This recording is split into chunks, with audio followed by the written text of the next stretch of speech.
Charlotta. I'm the Assistant Director of CM2 here in Austin, Texas, where I'm Zooming from. And we have a pretty diverse audience and participants Zooming from all over.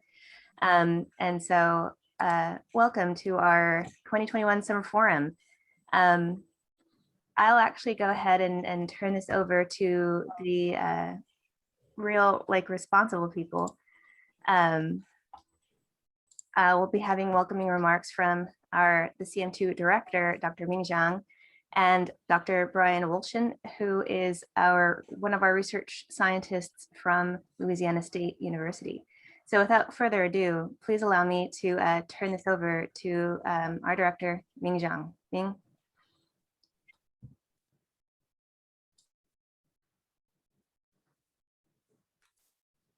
Thank you, Sandra. Good morning, everyone. Welcome to the 2021 CM2 Summer Forum. CM2 is a US DOT Tier 1 center set up in 2016 with authorization funds from the 2015 Federal Transportation Bill, the Fixing American Surface Transportation Act, or FAST Act. The center has 4 institutional partners: Texas Southern University, Louisiana State University, University of Pennsylvania, and then UT Austin. As CM2 partners, we share a common interest in mobility challenges facing people and goods movement in mega regions, or regions consisting of multiple metropolitan areas and their integrated rural communities. In particular, we investigate institutional, legal, and analytical issues concerning mobility demand and supply crossing jurisdictional boundaries of cities or counties, MPOs, and states, in some cases, and international boundaries. We pay particular attention to the mobility challenges facing low-income minority population, the elderly, those with mobility disabilities, and the rural communities. And we explore creative solutions to improve their access to opportunities. We also do work on advanced passenger and freight demand modeling. We explore innovative applications of new information and communications technologies to enhance multimodal transportation services and increase transportation resilience. Every summer, CM2 partners take turn to host Summer Forum.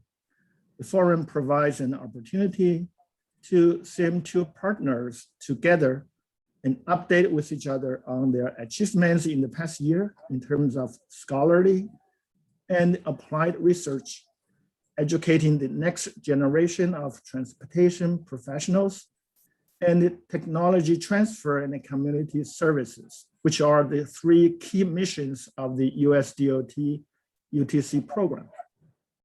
During the Summer Forum, we also invite prominent scholars, practitioners, professionals, policymakers, and business leaders to join us to share with us their thoughts on local, regional, and national transportation challenges and opportunities, and to advise on our center's work progress. So this year's forum is special. It's taking place after 15 months of the online-only operation for education, professional exchanges. So I hope today's event also marks the end of that online-only mode. The local host, Louisiana State University, has put together a great program.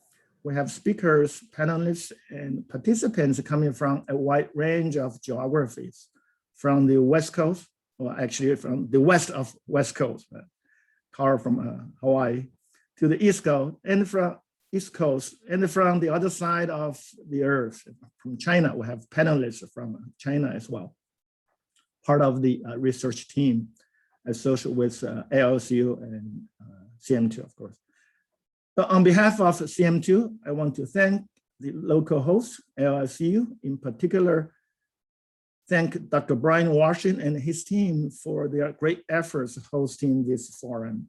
Many thanks to Sandra and Teresa from CM2 administration as well for their excellent work helping organize this forum. Thank you all for making time to attend this year's CM2 Summer Forum. Enjoy it. Thank you.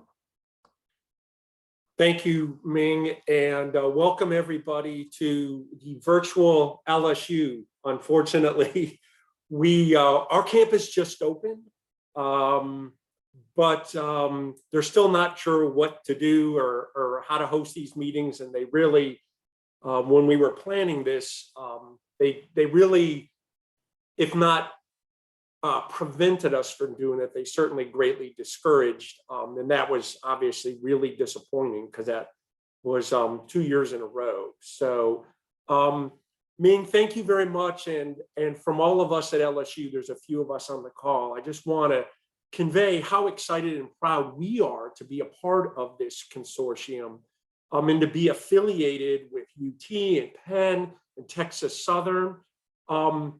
Even more important than that is I get to work with great people, good friends, Carol, Kishang, Rob. It's just such an honor, such a pleasure to be able to continue work that we started in relationships, friendships that we started, God, probably more than 10 years ago through these UTC opportunities from US DOT. So unfortunately, you don't get to see LSU. There's a lot of us that are dragging here in Baton Rouge. There was, if you follow at the NCAA baseball regionals last night, and LSU was playing out in the West Coast. I think our game got over at 1 a.m., but they did win and they're on to the super regional. Hopefully we never face Texas, because I know Texas is really good this year. And we really wanted to show off, we got a brand new engineering building, like $100 million investment that we wanted to be able to showcase. And of course we are the only campus, I think, that has a live tiger, 700-pound tiger on campus, which is always fun too. But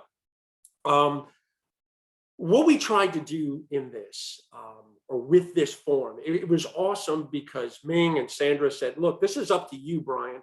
Since you're the host, you get to do whatever you want. So what I wanted to do is to introduce a lot of you to an area that might be outside of your traditional areas of research and teaching, but it's what we specialize in. So what was great was, I don't know how many years ago it's been, Ming, that you called me and said that you were putting this proposal together for this center.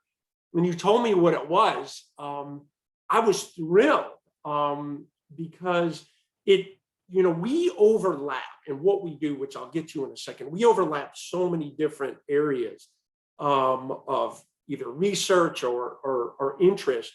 But we don't fit into any traditional stovepipe. We kind of pick and choose areas. And you'll hear about that from our speakers, whether it is the work that we do or the people that we work with, or in Carl's case, that his center trains, who we get funding from, is very different than certainly anything that I was part of before really I got into this. And when I say this, what I mean is we're in emergency transportation and hazards and resilience, and really how it applies to not just transportation, but also community planning. So we kind of straddle, if it's a Venn diagram, these areas of community planning and community development and transportation and hazards and disasters.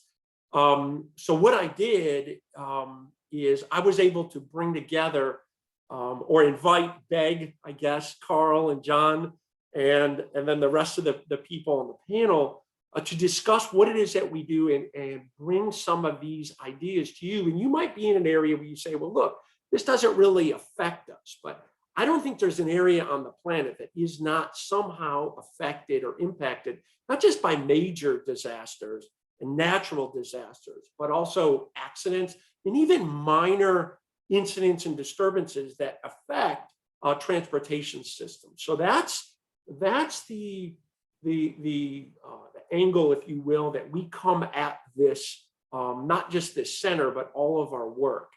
in doing. So we got, as I mentioned, two really interesting speakers, Carl Kim, who we were able to roll out of bed at dark 30 in Honolulu. Thank you, Carl. And then we have John Rennie from Florida Atlantic University down in Boca. Looks like your waters are very calm and tranquil over there behind you, John. And they're going to be, I'll introduce them later and let you know a little bit about who they are and what they do and why they're speaking to you. But they are both really have a great understanding of particularly urban community planning and development, things like that. Then where we're going to go after that is our panel discussion. And we want this to be a discussion. We don't want it to be a, just us talking at you, but this is something that John led. And again, to be a part of this is just awesome. And that is a forthcoming book. And it is forthcoming. It's been like 50 years in the making, John. I just submitted my last chapter to John yesterday. I think I'm the last one to actually turn in my chapter, which I'm embarrassed to say. But John is leading the book. Carl is one of the authors. Pamela Murray-Twitt from Clemson University, Anurag Panda from Cal Poly San Luis Obispo, and myself, we're all co-authors of this book. So we're going to give you just like little 5-minute tastes of what the content areas are of our travel, and not to pitch the book, so to speak, but to maybe get a little bit of interaction and questions from you in discussion. So I asked all the speakers to limit it to 5 minutes, which is an impossible ask of any academics. Whenever you say, can you give me a short 5-minute presentation? Heads explode usually. So we're going to do that and then save at least half hour, 20 minutes or so for questions and interactions. So that's it from here, Ming. But I'm really looking forward to it, really excited to hear everybody speak today and then learn more at the meetings tomorrow.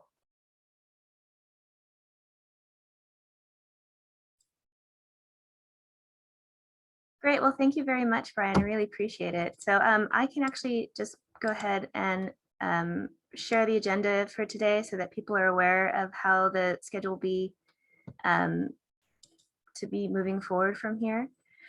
So as Dr. Wolshin said, we have 2 guest speakers. First, we have our keynote address from Dr. Carl Kim, entitled COVID-19 and Transportation, Advancing Multiscalar, Multidisciplinary Understanding and Resilience.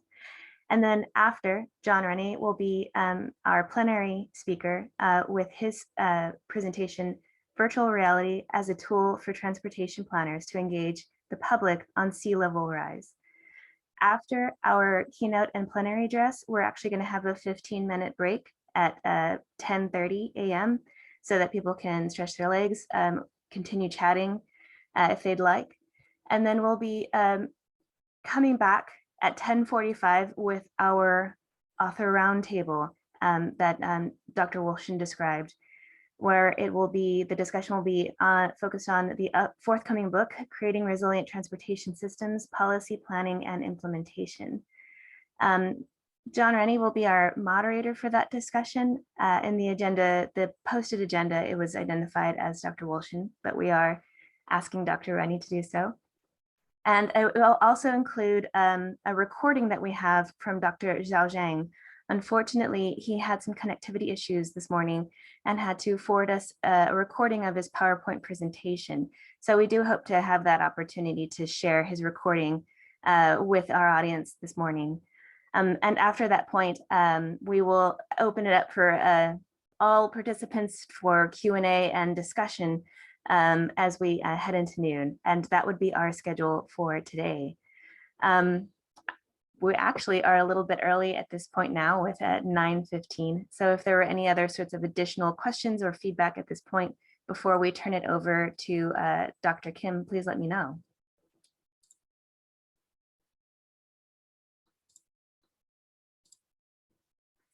Okay, well then, in that case, Dr. Kim, if you would like to go ahead and begin your presentation, we'll start early. I will go ahead and stop my share so that you can begin your screen share, okay? Great.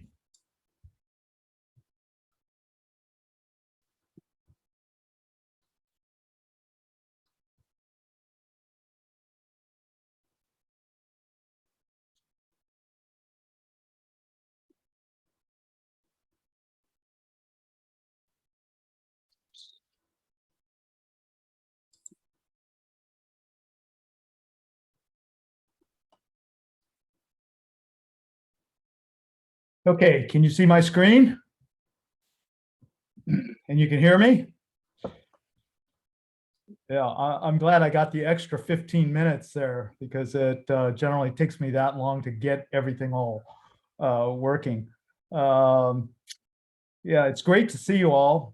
I do wish that we were meeting in person. I'm getting kind of tired of this, online Zoom meetings. And so I'm very anxious for things to get back to some semblance of normalcy again. But I do think it's been an interesting period of time for us to think about the work that we do. And I want to thank Brian for inviting me to share some of the work that we've been doing. It's great to see you, Ming and Michelle, and so many other friends and colleagues. Again, I prepared a presentation, and it's meant to be a discussion as well too. And I think it really covers a range of things that all of us, particularly those of us interested in transportation, have been thinking about. And so, what if anything, this pandemic has really emphasized the centrality of transportation. And because the disease was spread by the movements of people and maybe some goods and services. But the other aspect of this is that in the absence of a vaccine, we had to rely upon non-pharmaceutical mitigations, things like isolation, quarantine, social distancing. And many of these sorts of travel restrictions require understanding of the movements of people and goods and services. And so I think the pandemic gives us an opportunity to not just re-engineer our way of thinking about mobility and accessibility, but also many of the other same tools and things that we study related to congestion, related to safety, I think are directly applicable to this pandemic. I think it also gives us an opportunity to refocus our attention on cleaner, greener, more active forms of outdoor transportation, which is safer than some of the other forms of transportation. I think there are always some challenges with data and technologies and implementation of different plans or actions. And a lot of the biggest challenges that we have to deal with really relate to governance and planning and management and how we promote strong collective action. By way of background, I'm an urban planning professor at the University of Hawaii, and other than about 4 or 5 years I spent as the chief academic officer, I've been a planning professor for most of my career. I also created and direct our graduate program in disaster management and humanitarian assistance. Those of you who know me know that my tribe is TRB and the transportation. That's where most of my research has been. And I'm going to talk a little bit about a new open access journal that we've started. Many of you are involved with that as well too. It's called Transportation Research Interdisciplinary Perspectives. And we did a special issue on COVID-19. And so part of what I want to do today is summarize some of the key takeaways from the research that came out in that journal. I'm going to talk a little bit about some of the research and training projects that I direct at the University of Hawaii. We have active projects with FEMA, with USAID, a number of other organizations as well too. But the main job that I have these days is as the director of the National Disaster Preparedness Training Center, which I want to say a few words about.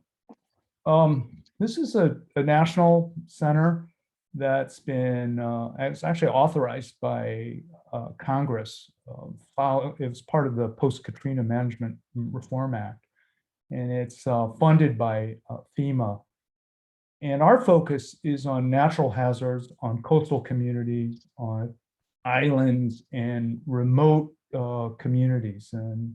And it's not just Hawaii and Guam and Puerto Rico and US Virgin Islands that we're focused on, but there are also many other communities that are isolated, that are not connected by superhighways or railway networks and so forth. So we're really focused on those communities.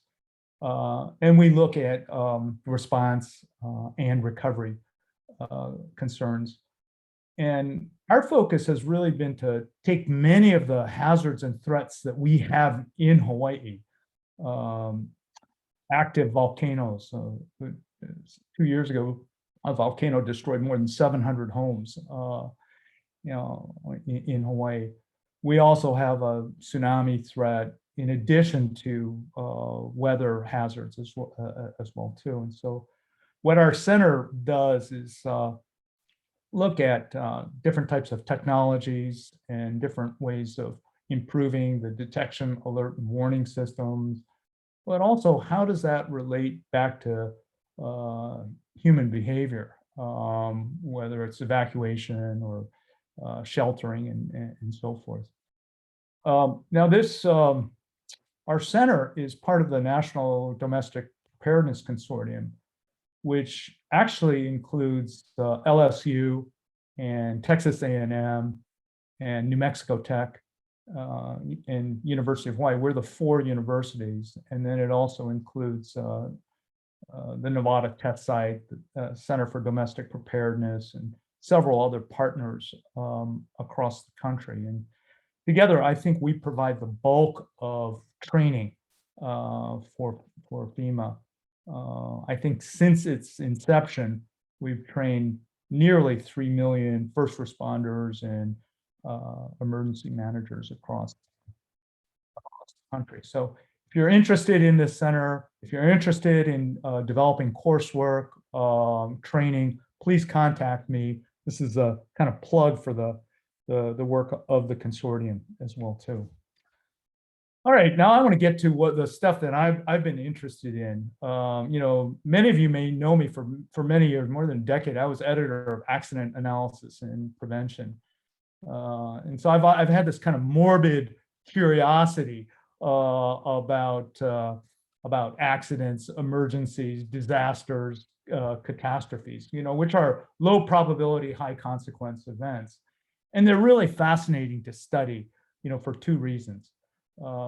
First, I mean, it's a data-rich environment, as many of you in the transportation area know. I mean, there's lots of data that are available, but there are also very interesting, complex interactions between humans, vehicles, roadways, the environment, systems that I think are really fascinating. And I think it's an opportunity to look kind of across science, engineering, social science, and planning, and to think about how we prepare for, respond to, recover, and mitigate from these types of hazards and threats. And I want to make an argument today that we can apply many of the same kind of models and thinking as we apply for wearing seatbelts to things like seawalls, trip reduction, wearing face masks, and so forth. And a lot of the concerns that we've had to deal with in the pandemic really require the types of technologies and systems for understanding the movements of people. And I think we need to translate this knowledge into better risk management. Yeah, the disease was really spread by the movements of people, both across communities and within communities. And that becomes so clear, when you look at an island where it's very clear, there are clear boundaries. And then within this, what we've had to do is we've done a lot of mapping, looking at vulnerabilities, where vulnerable populations who could be exposed to the pandemic or the COVID-19 virus. And so part of what we've been doing has been tracking and mapping and identifying different hotspots for disease outbreaks, and then looking at how the disease came in. And I'll talk a little bit about this research. I want to point out that there are all these technologies that we have that support these kind of non-pharmaceutical interventions. The lockdowns, travel restrictions, the monitoring of the movements of people. And so I'm going to talk about some of these different tools and technologies that we have, but I think there are other things that we should be thinking about in addition. Like urban planning and public health has had a long tradition with sanitation and cleaning environments as well too. And then so much of this does involve how we share information. And with the changes, the advent of social media and other types of communication systems, we have the ability to share information much more quickly about the disease and its spread. And so I think those are important aspects of this.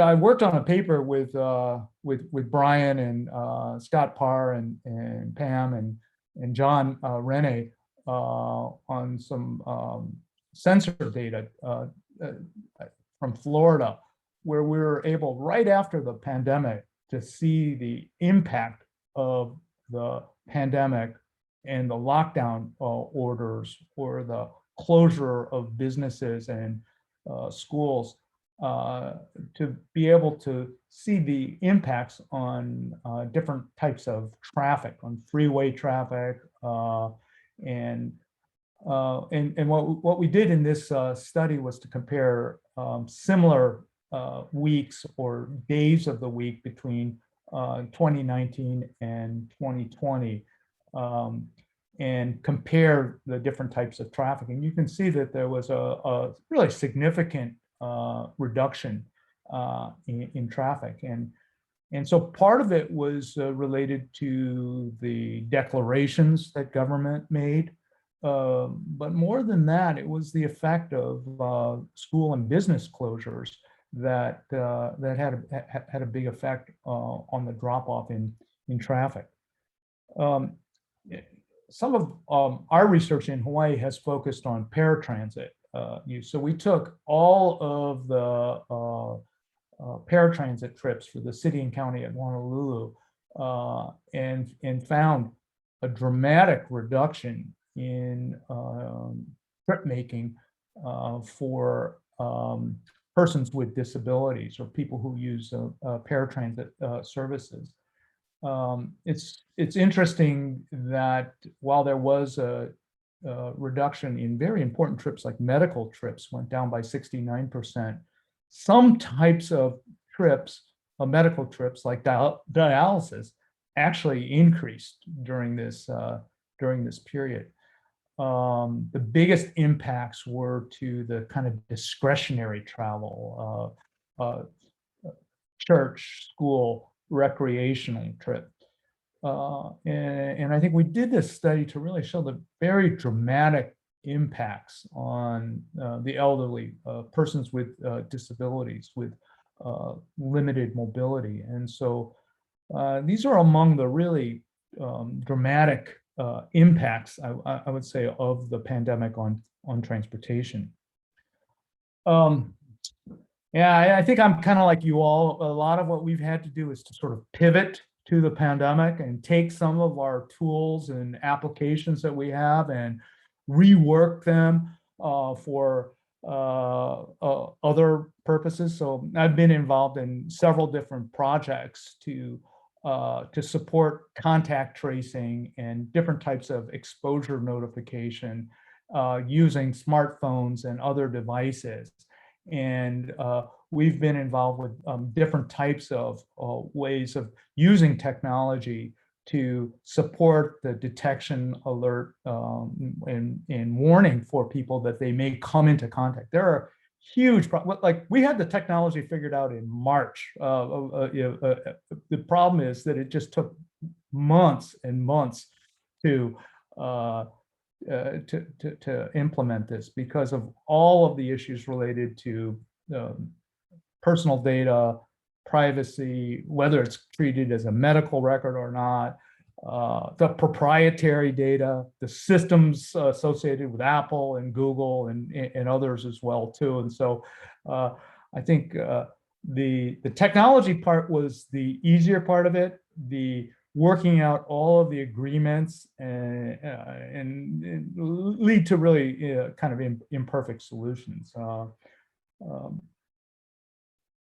Well, so I would have to argue too that technology is important, but there's a whole series of other things that are related. And so I've been writing a lot about these sort of 5 T's that we need to stop the pandemic. And so part of it involves sufficient testing, which we were slow to get started, not just in Hawaii, but throughout the nation. And then contact tracing was initially, and still largely is, an old-fashioned process, rather than really the types of tracking systems that we're capable of doing, provided that we can work out all the vexing issues associated with surveillance and privacy and confidential and who has this information. And so part of this involves understanding the technology, its limits, and how it can be abused.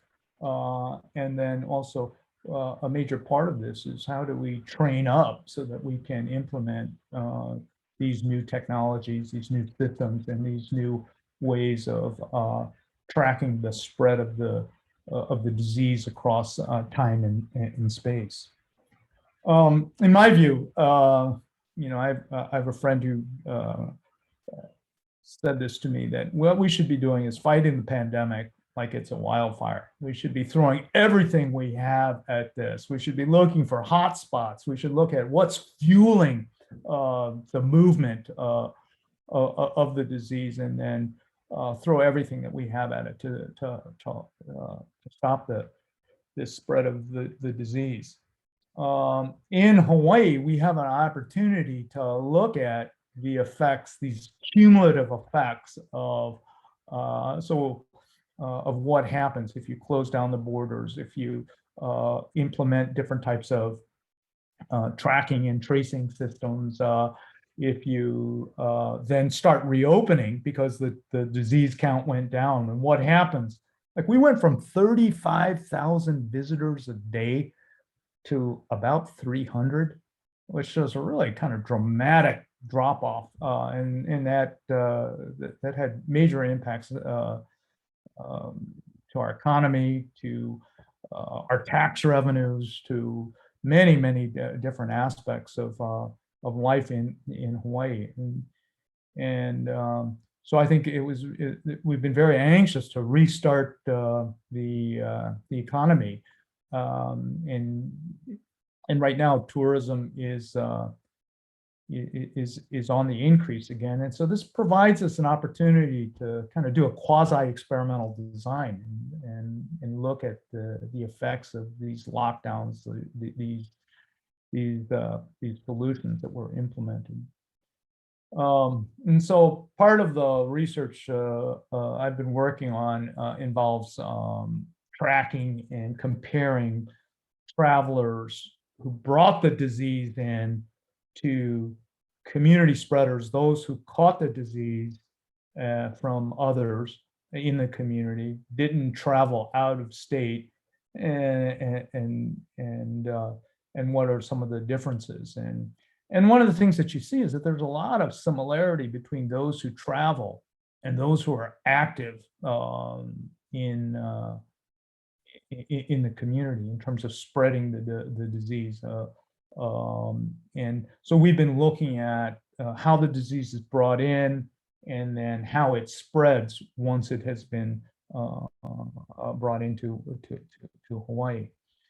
And a lot of this work involves trying to integrate different types of technologies and sensors for capturing the movements of people across time and space. Part of the work that we're engaged in is, I think John is going to be talking about some of the visualization work that we've been working together on. Is that we've been using some of our machine learning, machine vision algorithms for things like trying to detect changes in wave heights. And so we've done things like, strap these video cameras in trees in the coastal area, and then have monitored the movement of the beach, the wave heights. And so if you're capturing waves, which are really difficult to do this, we've applied these technologies also for where social distancing and whether people are wearing masks or not. But again, this involves a combination of different types of data and information that we're working on. I mean, the original purpose of this was to think about different types of coastal interventions that we've been working on.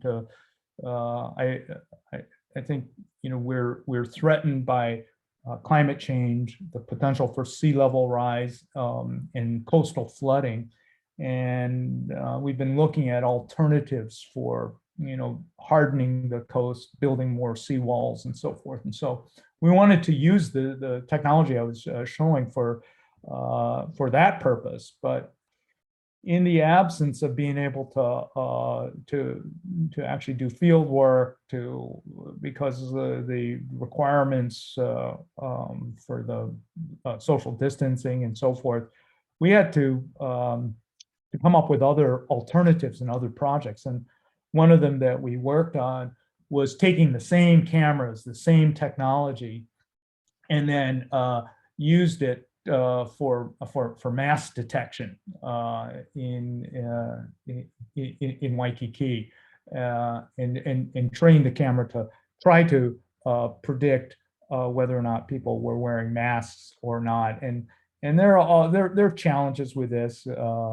and we've been working on trying to estimate the number of people that are masked or not wearing masks. Now the governor has passed an order that says for outdoors you don't have to wear a mask, and so we've been working on different types of applications for the social distancing. As I mentioned before, I edit a new open access journal, and we did a special issue that was so popular that we've decided to do another on this, on the COVID-19 pandemic. And I think we've published so far about 60 papers on the pandemic, and I'm going to try to summarize them all. I'll just cover a few of them for you this morning. And there are various methods and diverse databases, but most of the papers so far really focused on short-term effects. And I think what we're interested in, at least in the second go around of papers, are more changes in land use, density, development, the potential for green transport, and some of the longer term threats and hazards that we face that could have been affected, or that we may gain insight into from this pandemic. So, it's clear that the pandemic had significant, yet really uneven impacts. There was dramatic declines in air travel, but it wasn't uniform. Large hubs were impacted much more than smaller airports. We also know that the cruise ship industry was really badly hurt by the pandemic. Also, public transit. Rideshare is a little bit uneven. Well, I'll talk about that a bit. I mentioned the work we've been doing on paratransit.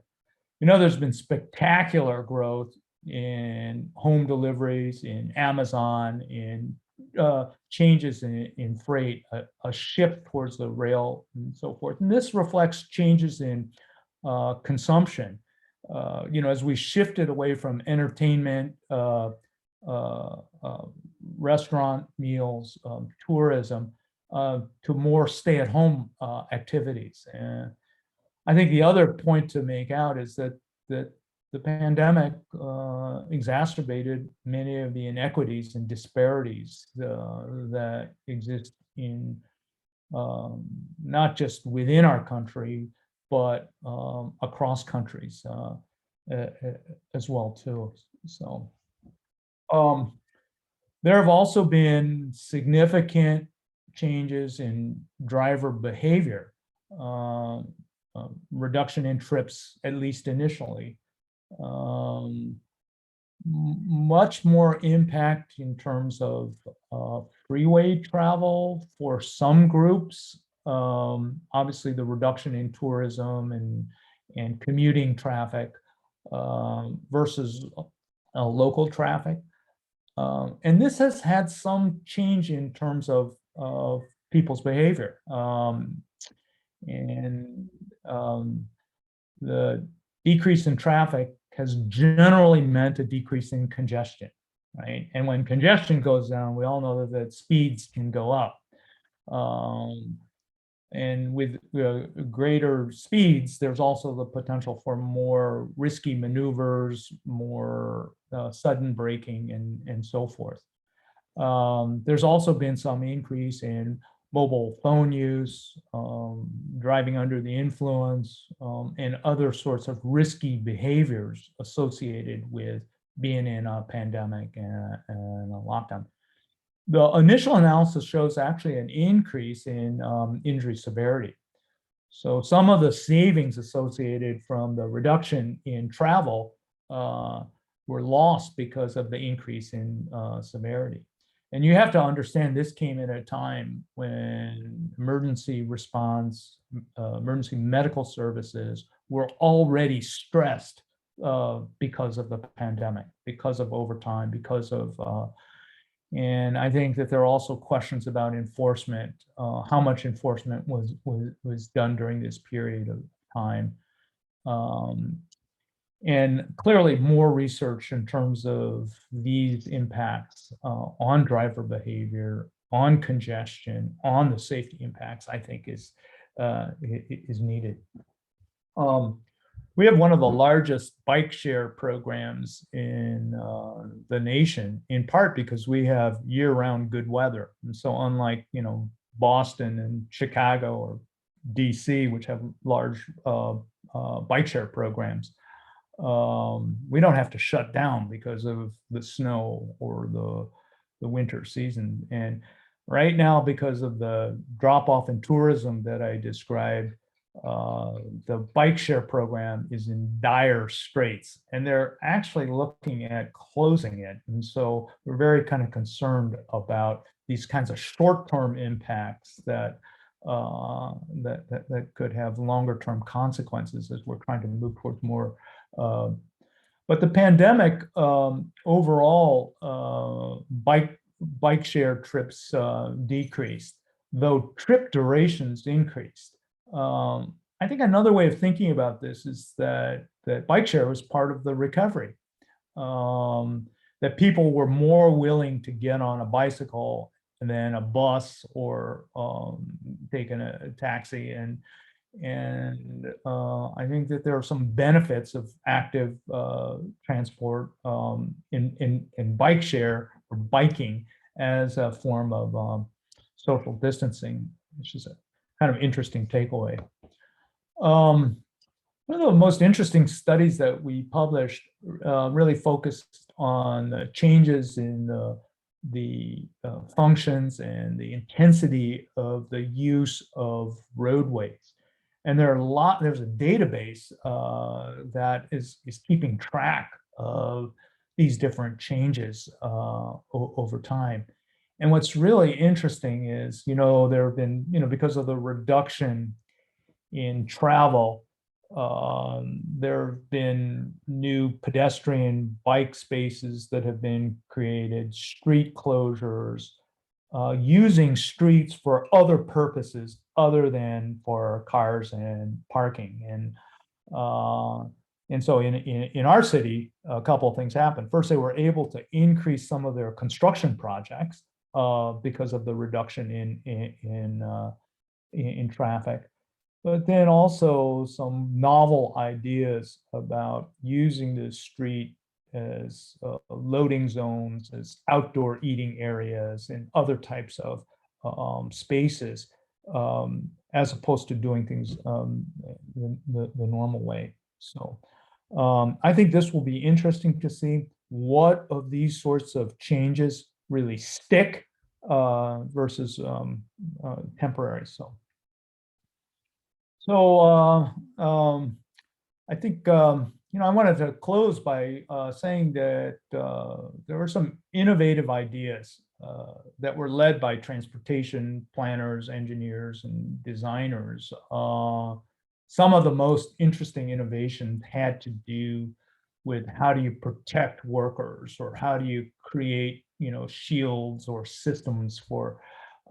It's important to remember that transportation is an essential service, but also we've used the transportation infrastructure to support things like testing and now a vaccine delivery as well too. And I think that there are opportunities to integrate these new technologies and strengthen collaboration across industries, and then promote sharing of ideas and lessons from across the world. Our journal will continue to waive the open access fees for new research that's related to the pandemic or adaptation to the pandemic. And so I want to close by saying that I think that there have been these false trade-offs between health and the economy, that this disease is not going to just be off like immediately. It's going to be with us for a while, that there are real opportunities for improved data collection and monitoring of behaviors. And part of what we can do is re-engineer and adapt our technologies for pandemic response. I think there are major issues, as I mentioned before, about the privacy, surveillance of activity. But I think the pandemic does provide an opportunity to reset how we think about economic development and transportation. Like other disasters, the pandemic has exposed the sort of structural problems and deficiencies and weaknesses that we have in our systems. And what we need to do is have greater focus on vulnerable, at-risk, underserved populations, recognizing the barriers that we face, the politicization of science, the privatization of technology, the weaponization of information, and the ongoing stigmatization of those who have disease and so forth. These are very real threats and hazards we face. So I want to invite you to join us if you're interested in our training center. We're all about collaborative research, education, and training, and there are different ways you can become involved. You can host one of our training classes. You can become an instructor. You can develop a new course for us. We have a big focus on transportation resilience, and then also natural hazards. We've tended to focus on Hawaii and the Asia Pacific and international perspectives, but I think a lot of our work has to be focused throughout the US as well too. So if you're interested in that, please follow up with me. I wanted to save some time for discussion. So if this is good, maybe I'll stop here and then open it up for any questions or comments or thoughts that you may have for the material I presented.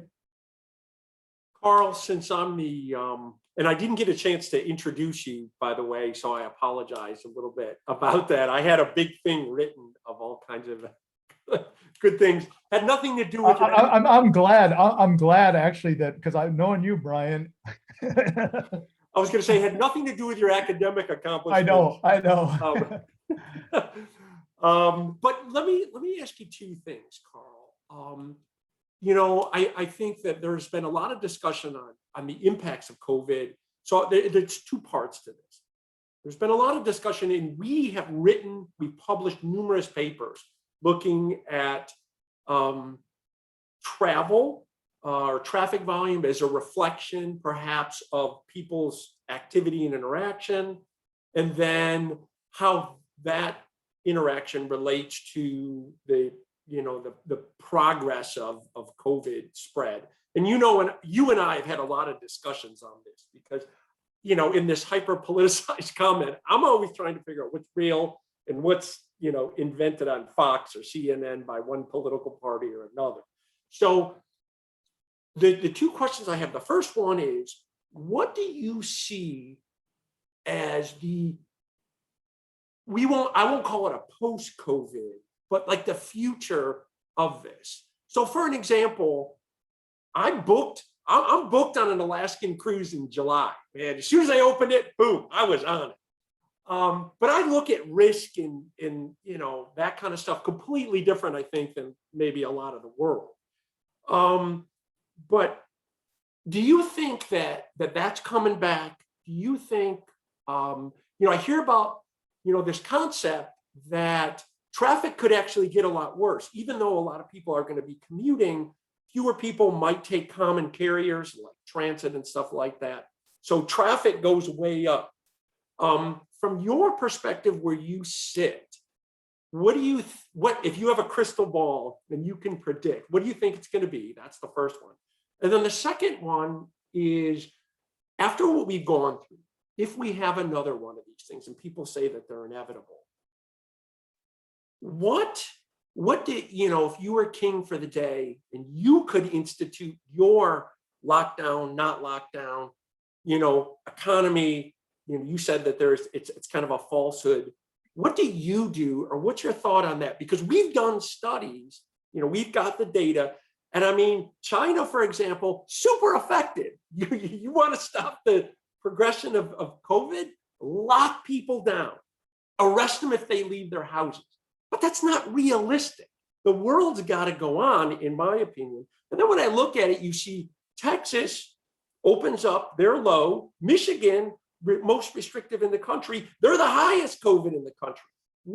So tell me what you do in all this. I know I'm chumming the waters on this because these are highly controversial, but screw it. I want to hear people's real opinions on this, not what CNN and Fox and Trump and Biden are telling me. So go ahead.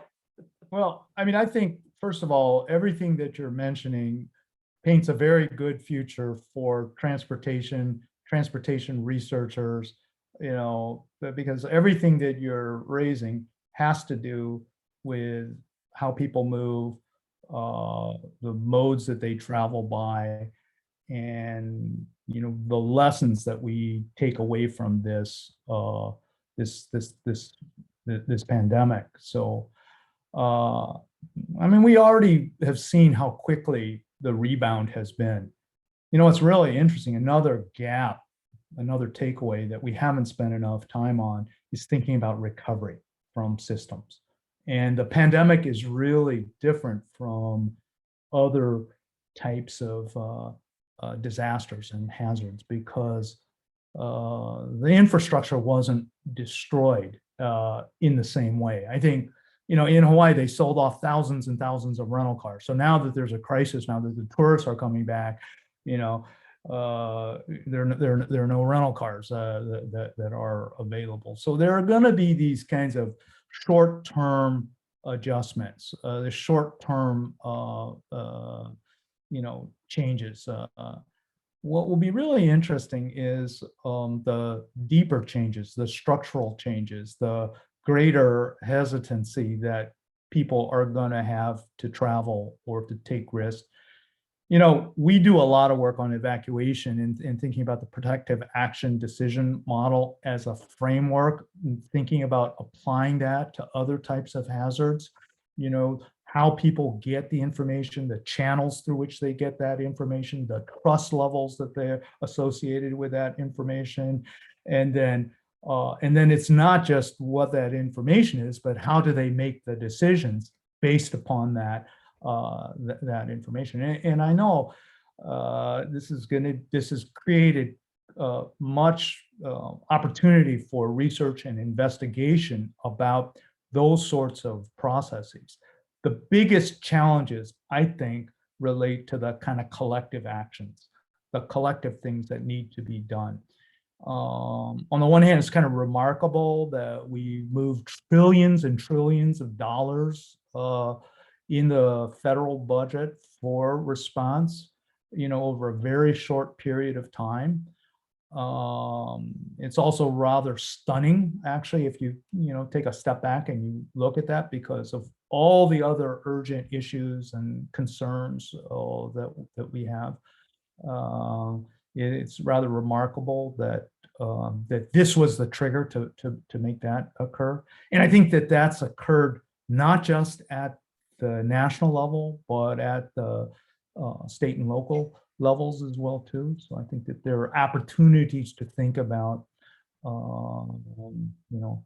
the flow of funding, the flow of resources, what it says about what our priorities are, and so forth. And but again, what I would have to say is that there are a lot of uncertainties that are associated with this, and probably the biggest takeaway that we need better systems for managing uncertainty. We need to do really kind of a critical, we talk about these after action reports after a big disaster. We need this kind of collective review, honest appraisal of what happened, what worked, what didn't work, and I think that's part of the responsibility that I think we have as researchers, as academics, thinking about this. So. Great. Does anybody else have any questions for Carl or want to follow up on any of those points? Any other perspective? Don't be shy, everybody. I'm not. This is Michael Moore from Dallas, Fort Worth. Dr. Kim, a couple observations that I think would be helpful, especially for all of you as researchers, to lessen in a large region of almost 9 people, dealing with the recovery post-event. going back to your safety conversations, you know, the hope with a reduction in traffic, we would see fewer fatalities. We saw increased fatalities. The physics of increased speed is the result of that, as well as what you're indicating with regard to aggressive driving, regardless of the reason. We did not have the enforcement from police as indicated. We should have, what is the lesson learned? Look, when you have radical changes in these systems, you have to have more upfront response. We were in a social change situation, so you see a somewhat shy enforcement situation to begin with. That was not a good set of ingredients to try to reduce fatalities. You see it in bike ped. So in the case of freeways, you need more enforcement. We're now seeing an increase in injury and fatalities on bicycles and pedestrians.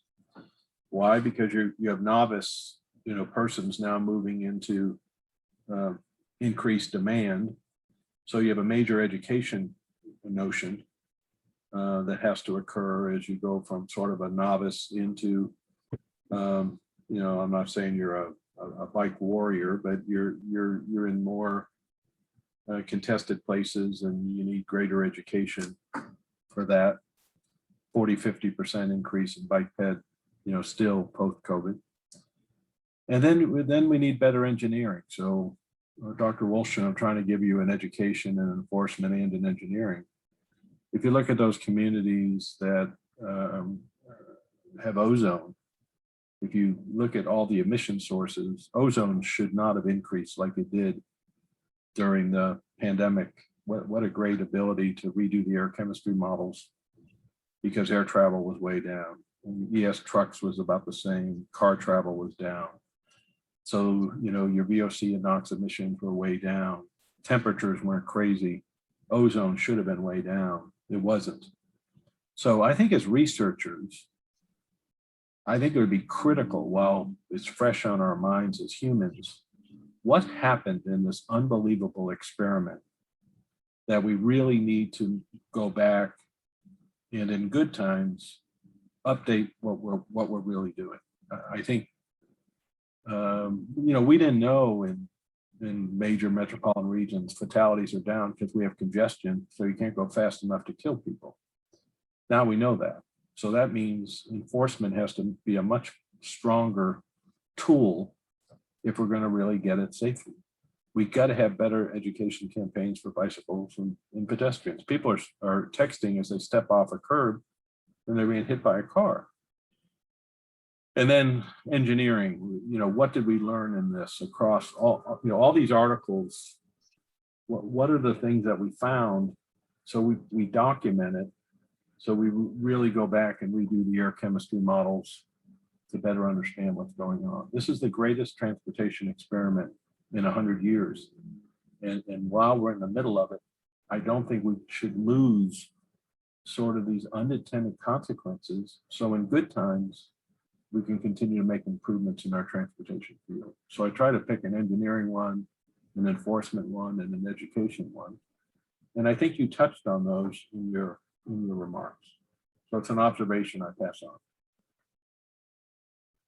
Yeah, I agree with your comments. And part of the reason I titled my talk multi-scalar, actually, when you think about a virus, it really is something that operates at multiple levels.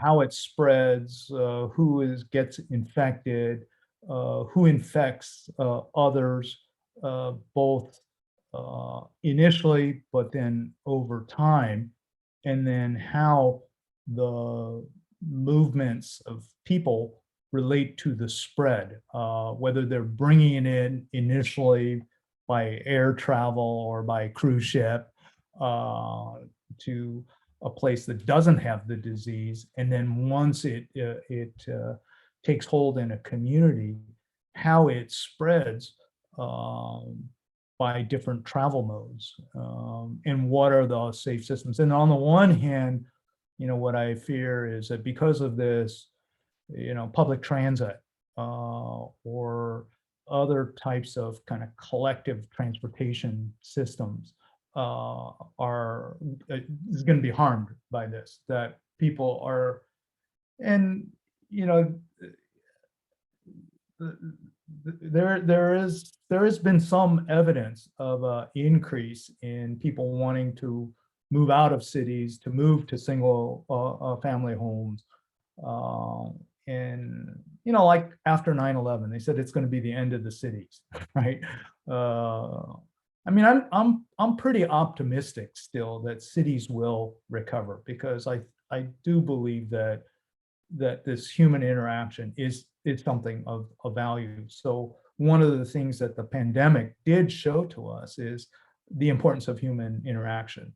That, oh yeah, this is great. Zoom is great. This is wonderful technology, but actually it is no substitute for face-to-face activity for, and I see that in education and training as well too. I mean, remember when, you know, online training first came out, it was going to be, you know, transformative, and really, you know, there really is no, for certain types of activities, there is no substitute for face-to-face interaction.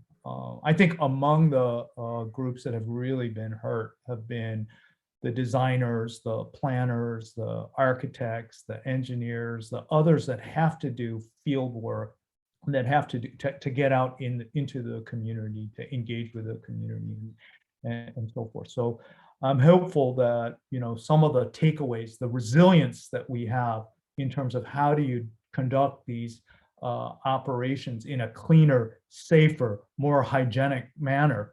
I'm hopeful that the airlines, you know, I mean, they were filthy before. It'll be interesting to see if, you know, if any of this changes over time.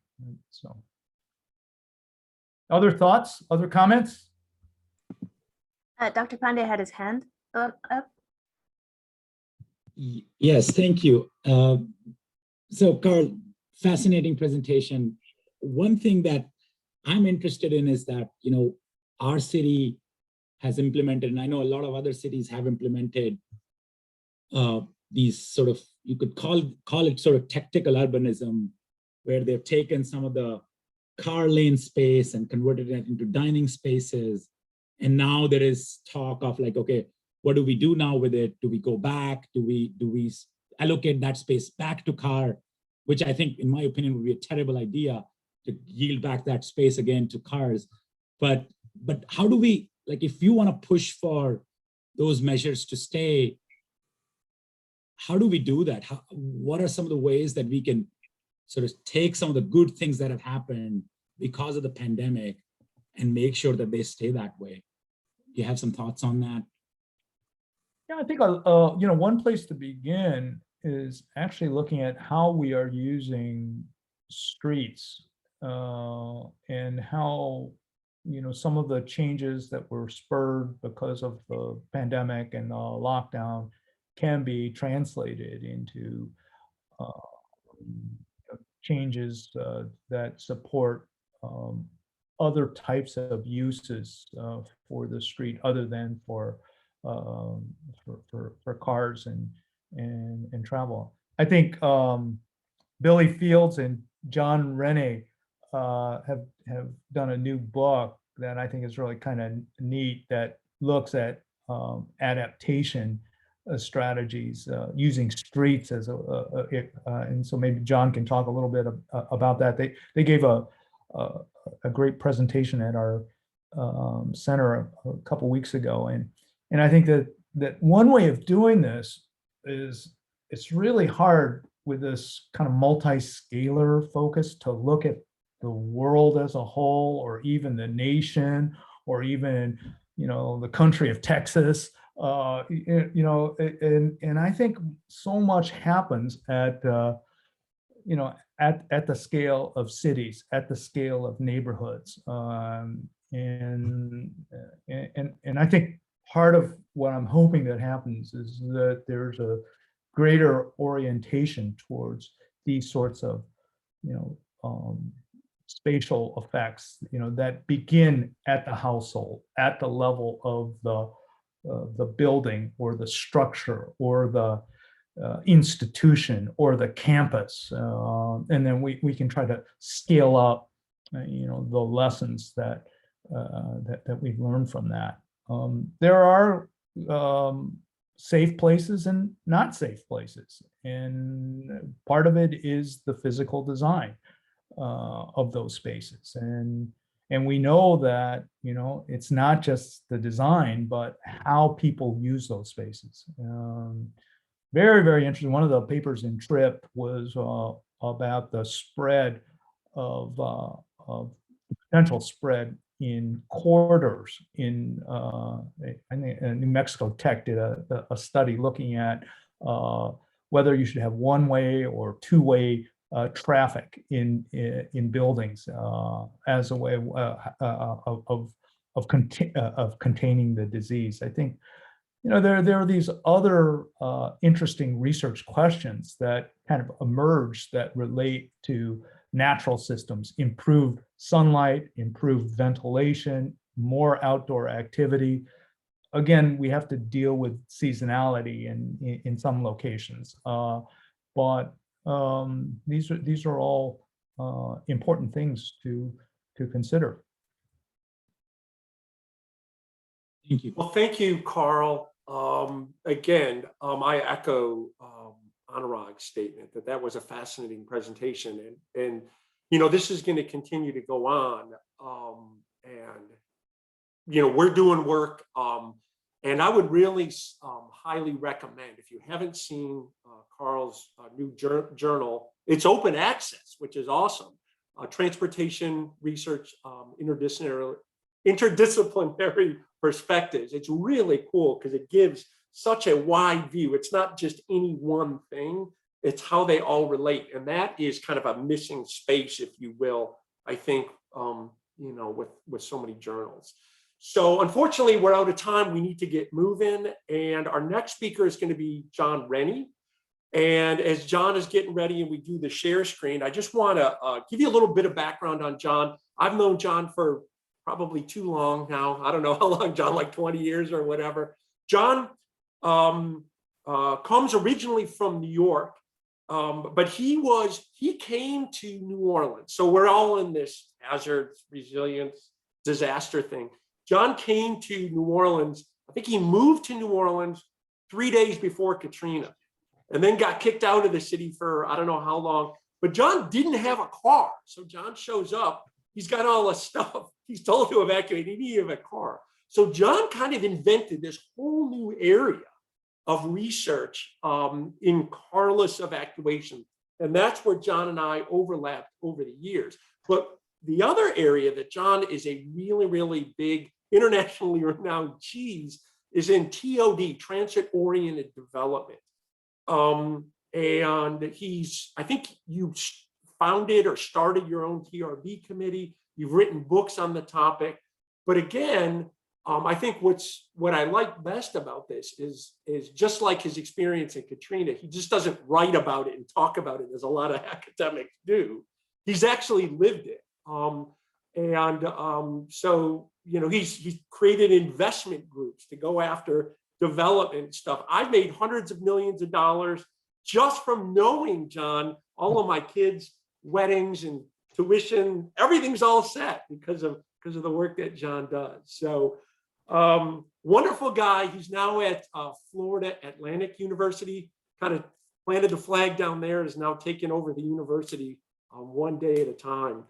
And so it's really a pleasure to have you, John, to speak today. And I'll turn it over to you to get rolling here. Well, thank you, Brian.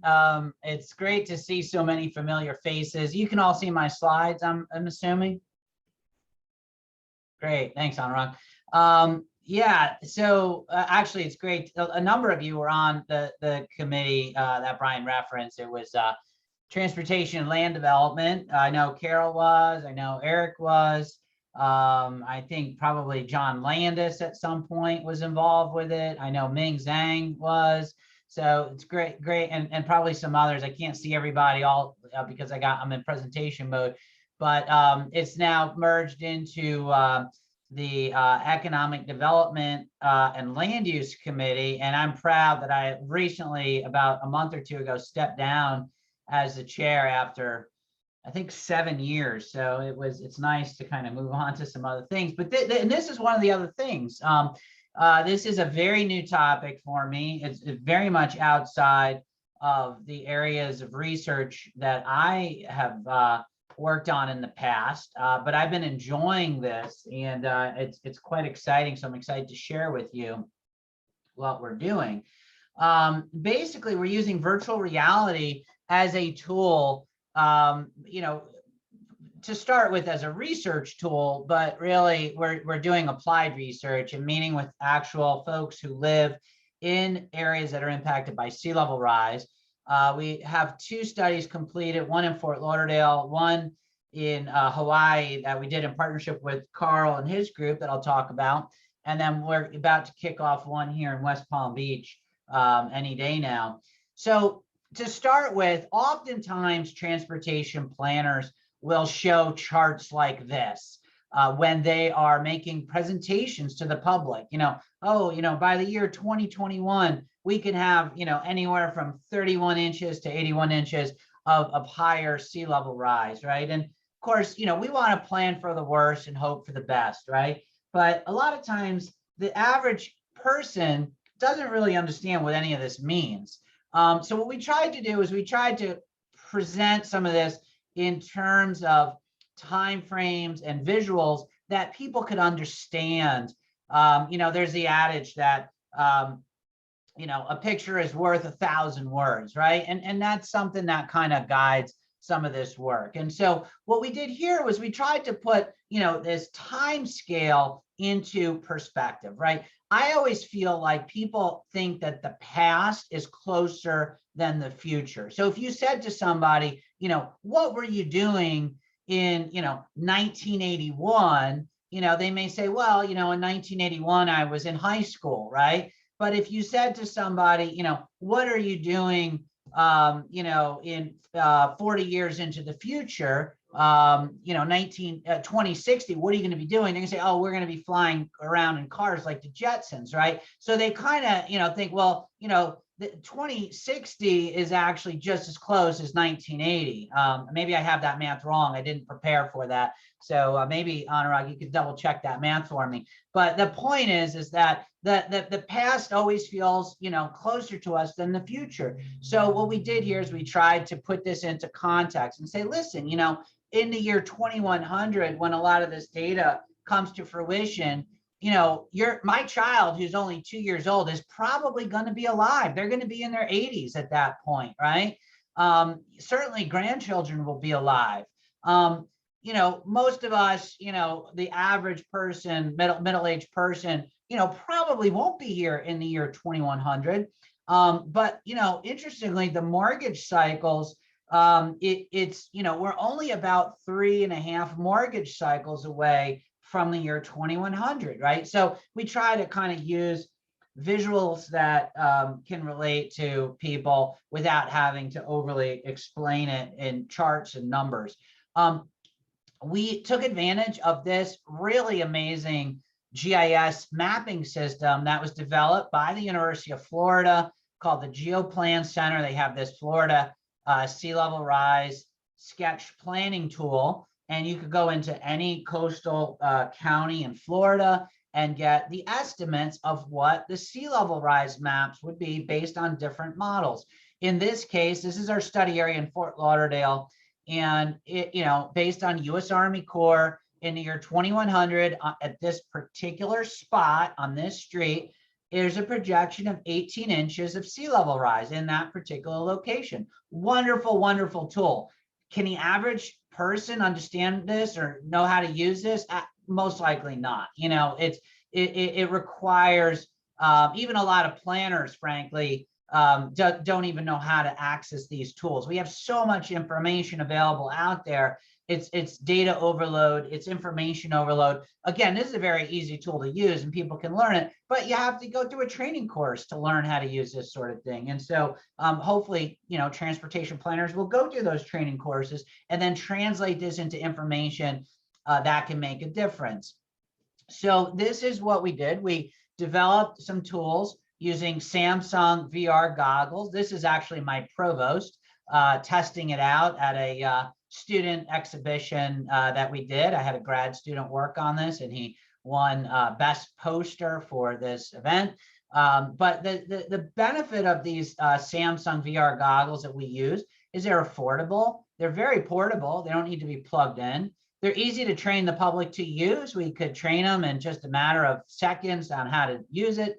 And it's, uses open source Android platforms, which makes programming easy to use and relatively simple. I'm not a programmer. It's not easy for me, right? But it's important for me to be able to work with programmers who can, pretty much use this. And my grad student in urban planning actually taught himself how to program and use this. So, he didn't have a strong background in programming. So it is relatively easy to use. So this is what they see when they look into the goggles. Okay, this is a street scene. We're doing this in the community. Everybody knows where this location is.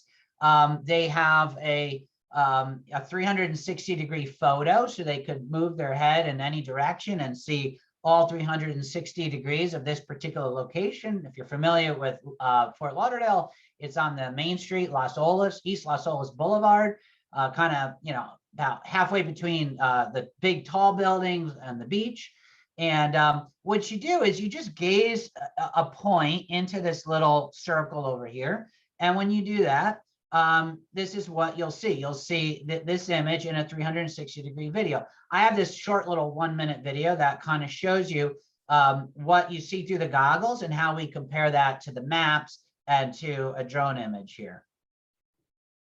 So this was done for a recent journal article, and the Journal of Transport Geography will show. So here we are, just kind of zooming in to our study area in Fort Lauderdale,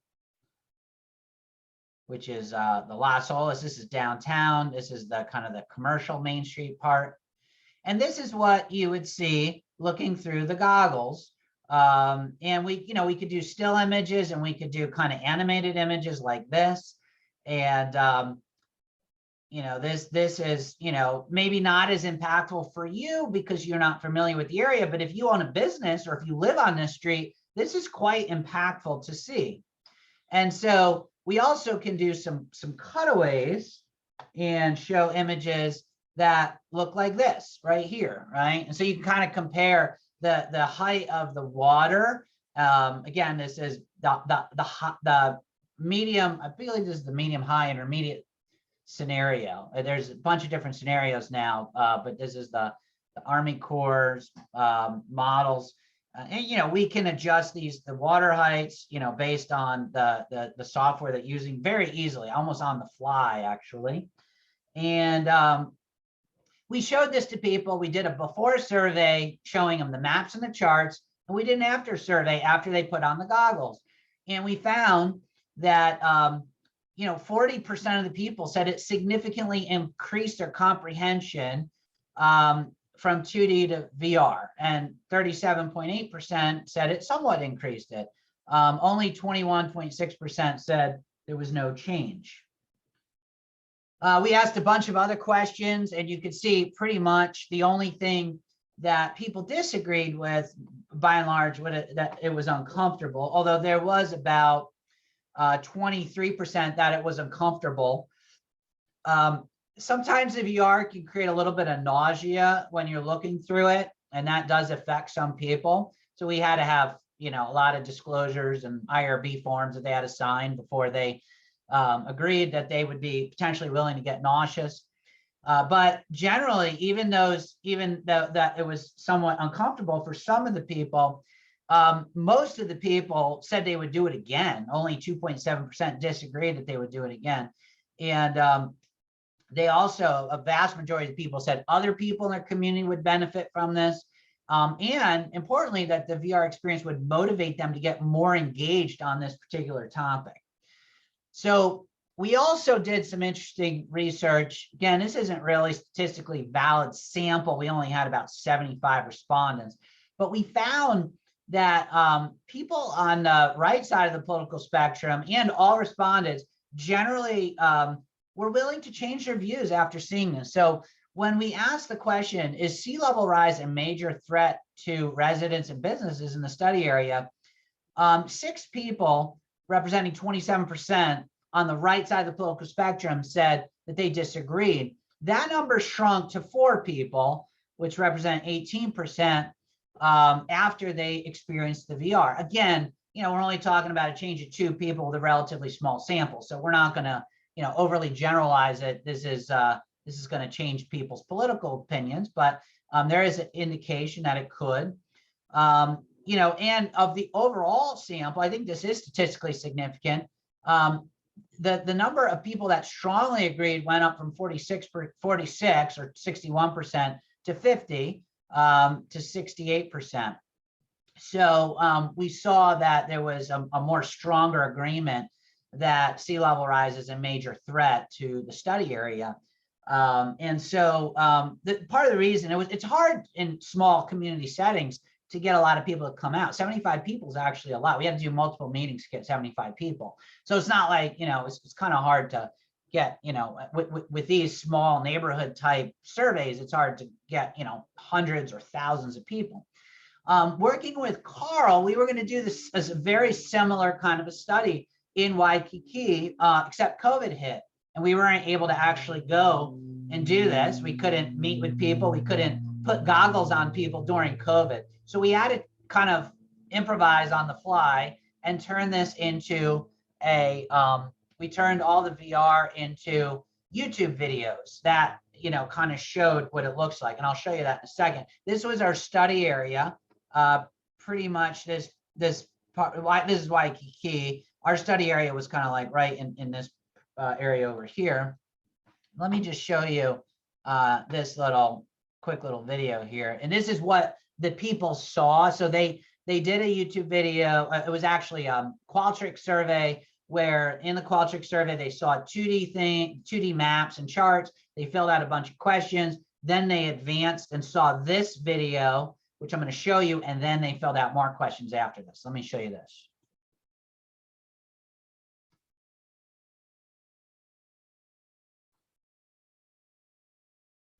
So this is called localizing sea level rise for Waikiki Beach in Honolulu. Honolulu, Hawaii welcomes visitors from around the world. Our study area is a well-known shopping and entertainment district located on the south shore of Honolulu. The area developed as a world-class surf destination, starting with Waikiki's first hotel built in 1901. Today, Waikiki is Oahu's main hotel and resort area. The economic impact to Hawaii of Waikiki Beach was recently estimated at $2.2 billion a year. We are looking at an area about a block from the beach, Liliuokalani Avenue and Kuhio Avenue. Using sea level projections from NOAA, the National Oceanographic and Atmospheric Administration, and from the Pacific Islands Ocean Observing System, we examine scenarios for present and future flooding. We like to hope for the best and plan for the worst, so we'll look at the NOAA high projection. At present, we see no water in the streets resulting from sea level rise, and no impact to the Waikiki resorts and businesses. That would not be the case for this area in the future. Taking the year 2000 as a baseline, under the intermediate scenario, the NOAA local relative sea level curve projects the water to be about 3 to 4 feet higher by the end of the century. This would likely result in water up to the calves or knees of pedestrians and over the doorstops of our Waikiki shops and restaurants. Cars cannot access the area and businesses cannot operate. We hope never to see the water at this depth in our streets. Therefore, planners hope to work with residents and other stakeholders to raise awareness of the issues and identify strategies to avoid a future scenario like this one.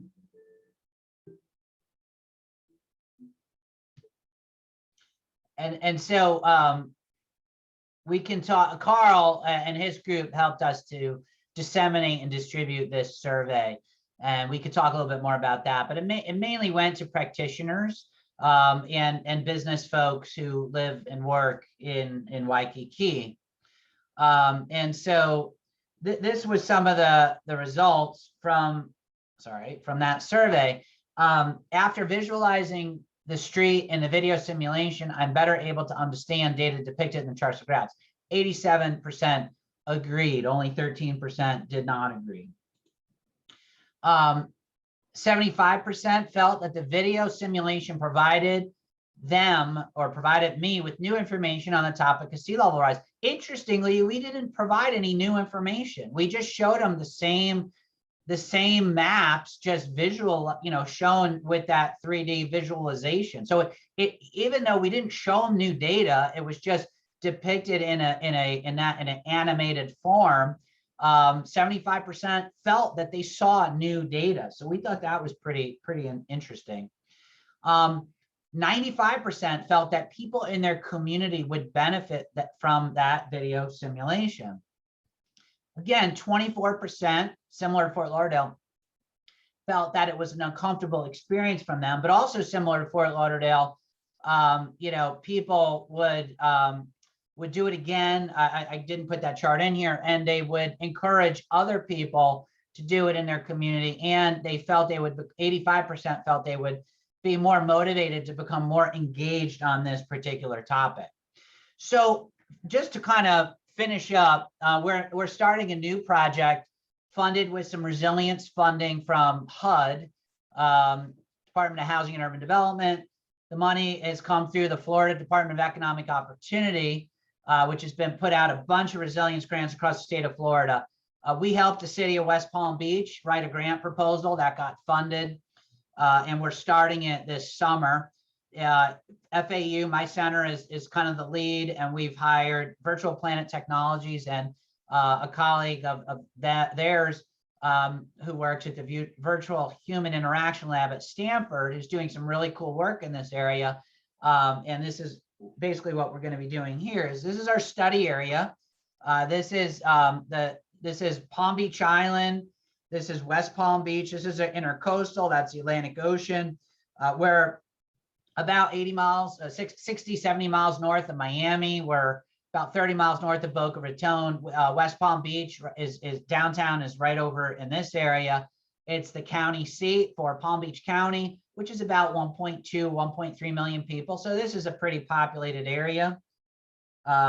This is our, zooming into our study area. This is what sea level rise looks with 3 feet of sea level rise and with 4 feet of sea level rise. So we're going to build a model that looks at this area, and we're going to be working with using this kind of innovative drone imagery. So I'm going to show you this right here, because I'm very excited that we're going to be building this and bringing this into working with the public.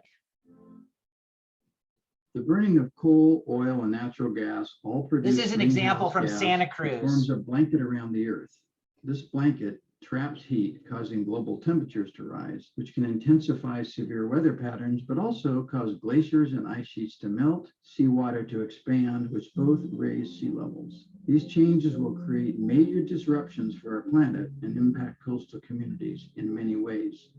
Santa Cruz will experience rising sea levels and possibly increased coastal storms, causing more frequent and intense coastal flooding and beach and bluff erosion.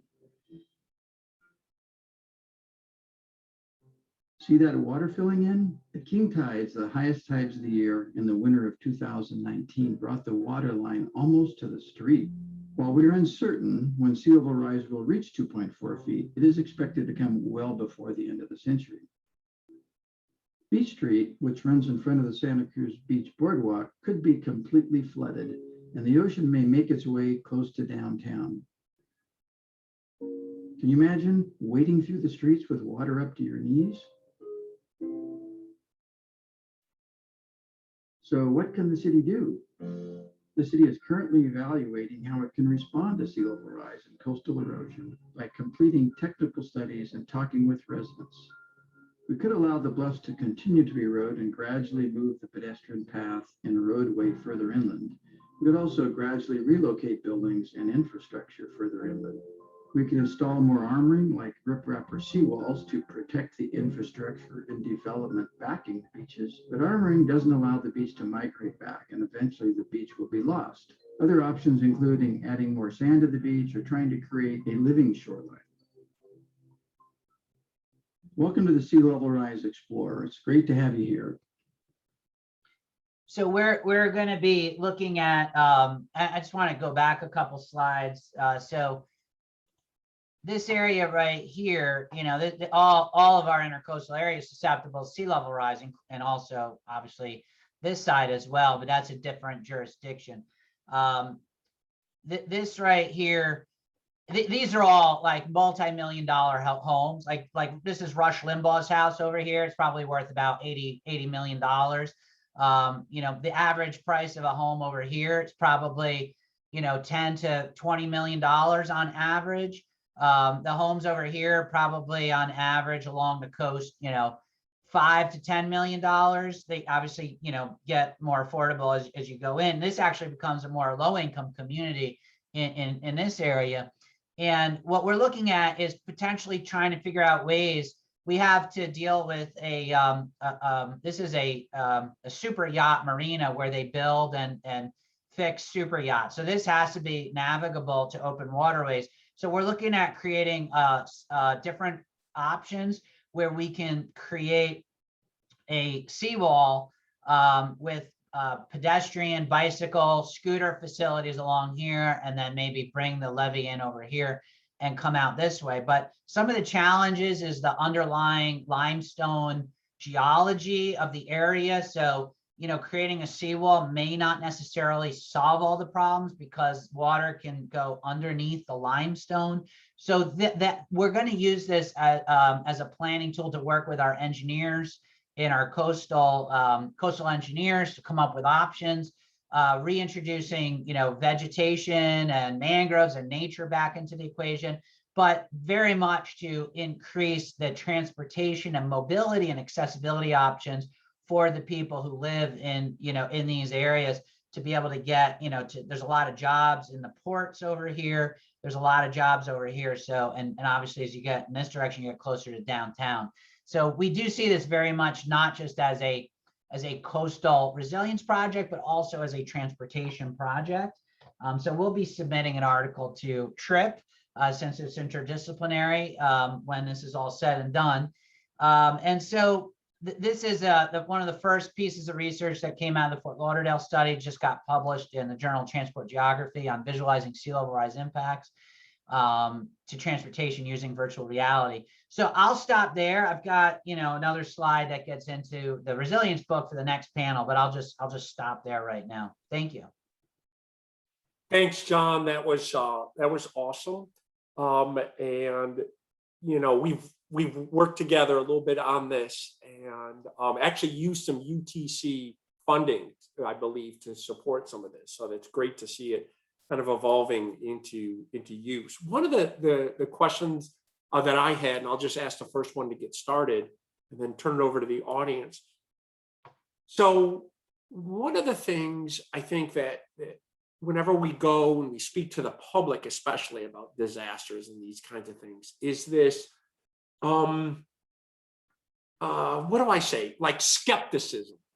Like they're like, you know, people will look at it, you know, or as you said, this is 3 generations away.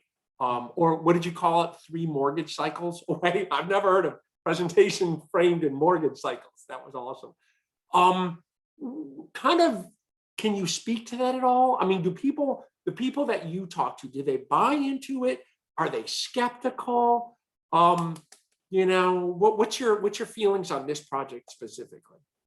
Yeah, no, they're not skeptical, Brian, because in these areas in Fort Lauderdale and West Palm Beach, I don't know about Waikiki, but Carl can speak to it, but we're seeing the impacts of king tides. So king tides are the leading edge of sea level rise.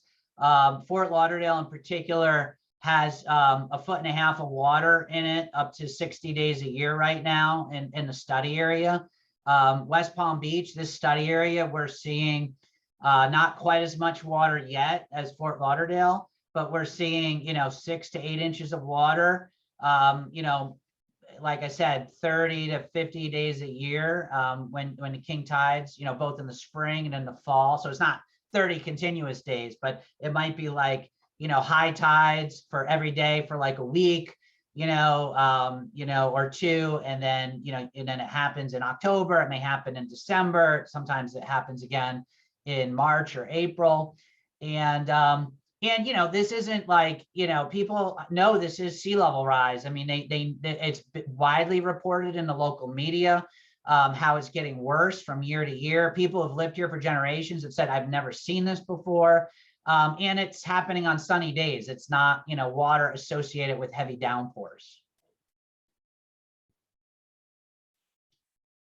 John, I wanted to add Go ahead. something to your presentation, which I thought was great. About the survey that we administered to, it included a kind of broad range of people. We distributed it through, we have a business improvement district in Waikiki. So that was the principal source that we used to get the local businesses. And what we tried to do was to look at 3 types of users. I mean, the first are those people that actually come to Waikiki and use the beach, use the amenities that are there. It also is a kind of a major activity center as well too. One of the challenges that we have these days in terms of doing survey research is that we distributed it through various types of social media outlets, through Twitter, through Facebook, through Instagram, through different websites, and media picked it up as well too. And one of the challenges that we have is, unlike conventional surveying, where we have some sense of who we're sending this out to, it's hard to calculate a response rate or who actually saw this. And so that's another thing that we're trying to think through in terms of how we conduct this type of research. There is a problem that the people who tend to respond to these are the ones who are informed or concerned or believe that this is a problem, whereas other people, they're too busy or they're not likely. And so that's and I think the opportunity to do more face-to-face interviews and thinking about ways in which we can combine both a sort of traditional survey research with more interviews, I think is really an important direction to take. Yeah, and like the Fort Lauderdale study which was in person, we were mainly the way that we hosted some meetings ourselves, and we had decent turnout, but we went to like the neighborhood organizations themselves, and they allowed us to come and participate in their neighborhood association meetings. And that allowed us to get, a really broad, diverse spectrum of people that may not have shown up for a meeting about sea level rise, right? So that I agree with Carl. Like if we went to the Business Improvement District Board meeting, which is what the original intention was supposed to do, go there, make a presentation, allow them all to try on the goggles and, fill out the surveys, we probably, would have gotten a less biased response, so to speak,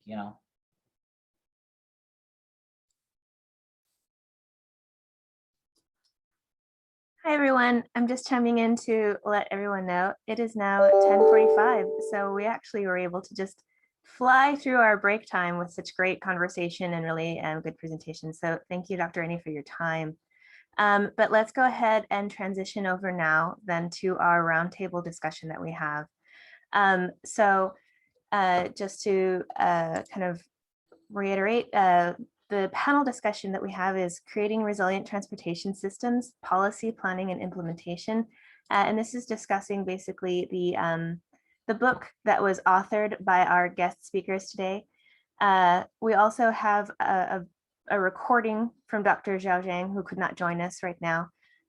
So Brian, I don't know if you would like for me to go ahead and start his recording, or how we would like to just transition over to this presentation part. Why don't I do an intro before we get into his Yeah, we'll do that, John. But what I want to let everybody know is, as we get started here, because thank you, Sandra, for keeping us on time, but we're missing our break. So if anybody needs a potty break, feel free to take it. And then hop back in. I know I got to run. I have a big, huge drink cup out here. But I'm going to let John kind of take it over and do the intros. I know Pam is also having some problems logging in, so we'll do our best to juggle.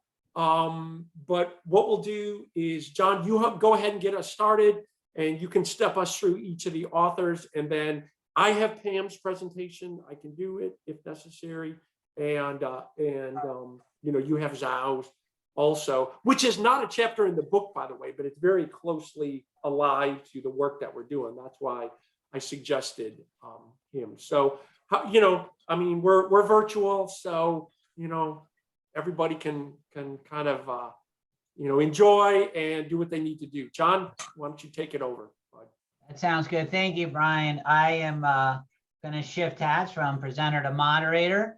And so this is the book, Creating Resilient Transportation Systems. I apologize. I was supposed to put the subtitle after the colon, which I forgot to do, but it's right here. It's a little pixelated, but it's policy planning implementation. The main thing about this is that Carl and I, who are, two of the authors, are planners, and Pam, Anurag, and Brian are engineers. And so, this represents a really nice diversity of those of us, who we've been working together for quite some time. Like all good books, they take a long time to create. I think the most cited book probably took hundreds or thousands of years. The Bible, but this won't quite take as long as the Bible to put together. We're pretty much done with it. We hope to see it out later this year.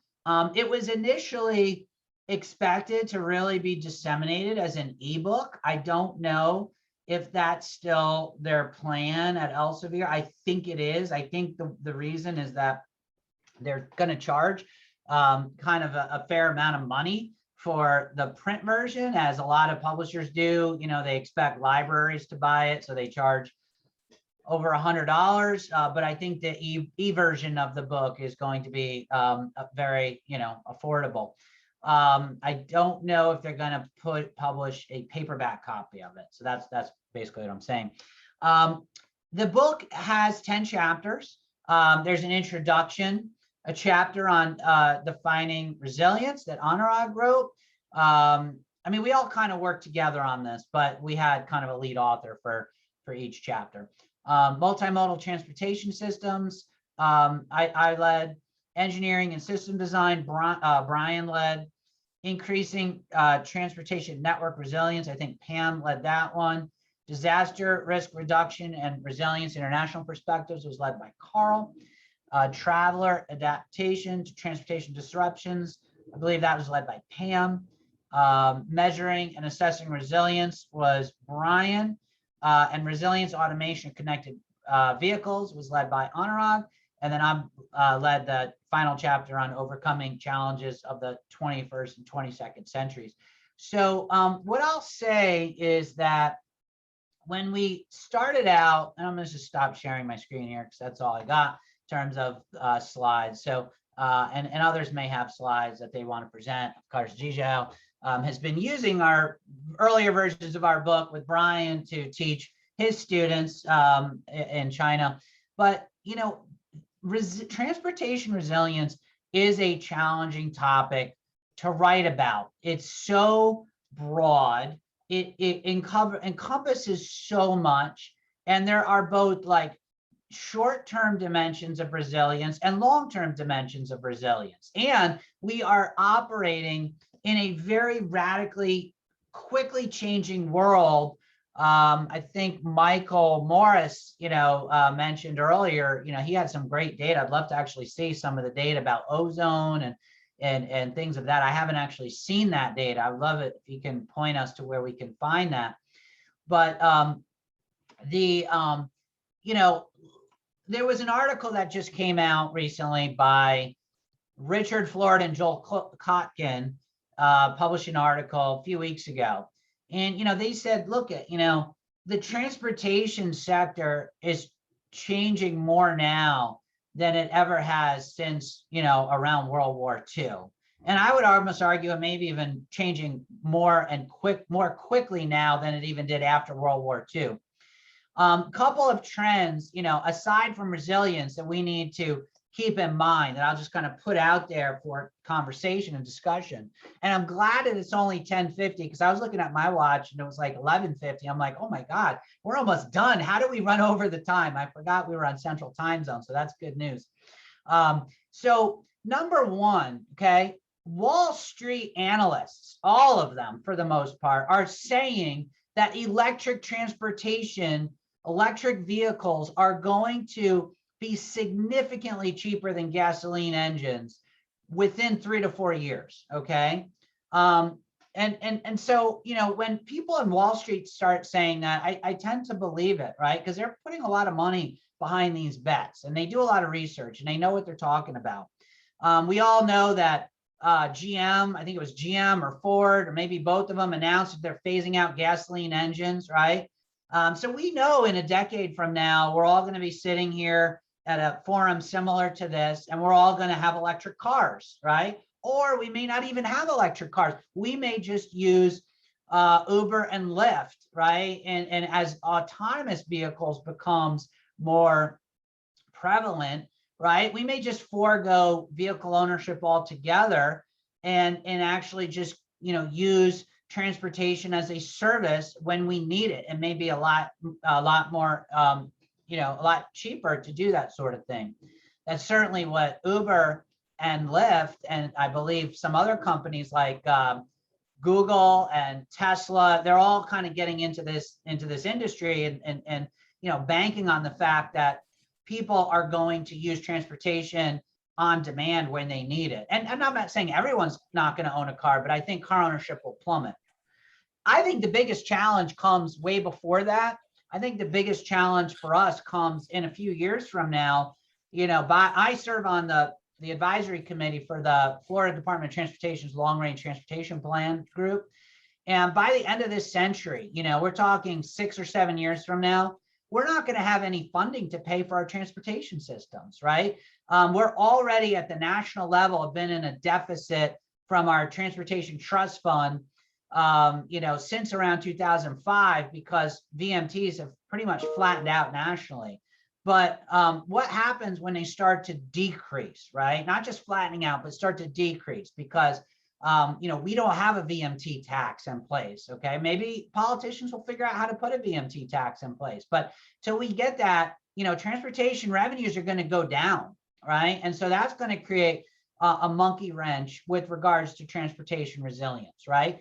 Travel is going to decrease as a result of COVID, right? We are seeing now 50% of people are still working at home. A lot of people are predicting it's going to level off around 20%, right? It was 5% before the pandemic, right? And approximately, according to some studies, 40 to 50% of the people are going to choose to work hybrid schedules. So we may see significant travel reduction, right? So, transportation resilience is going to be an important topic because we need to be resilient in so many ways. And our book does not cover all of them, but I think the financial resilience is going to be one of the biggest challenges that's going to face us, in the next decade. So let me kind of pass the ball back over to Brian to say a few words, and then we can maybe switch over to Anurag and Carl and Pam.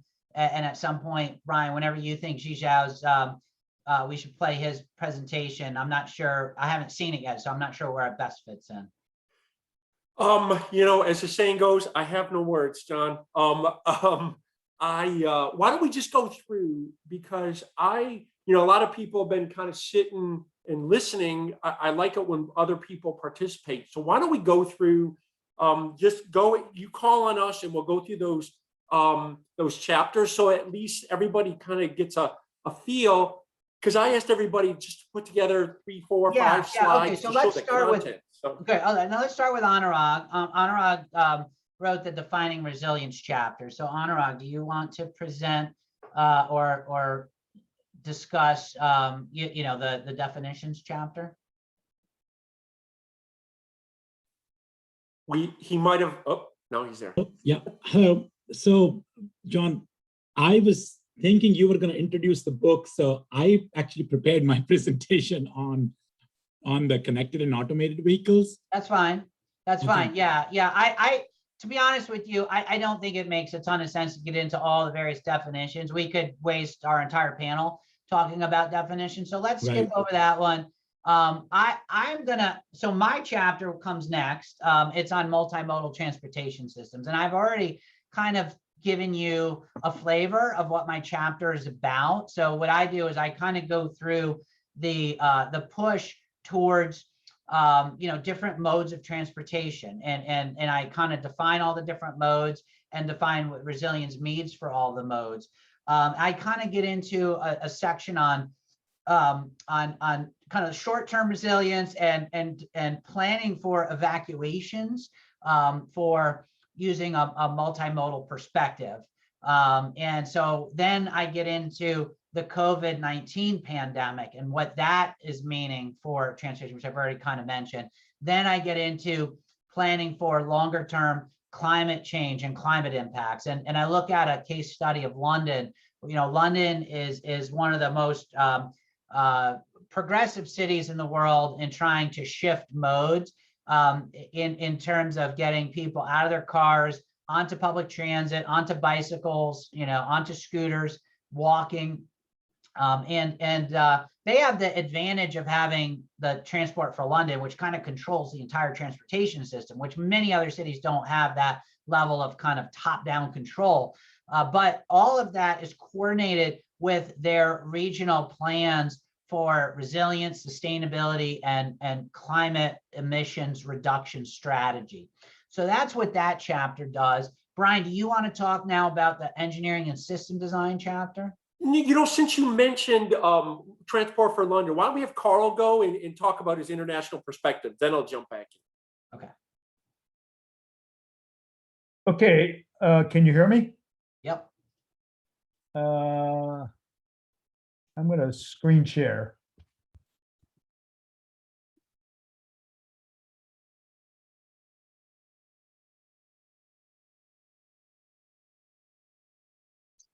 Okay, can you see my screen?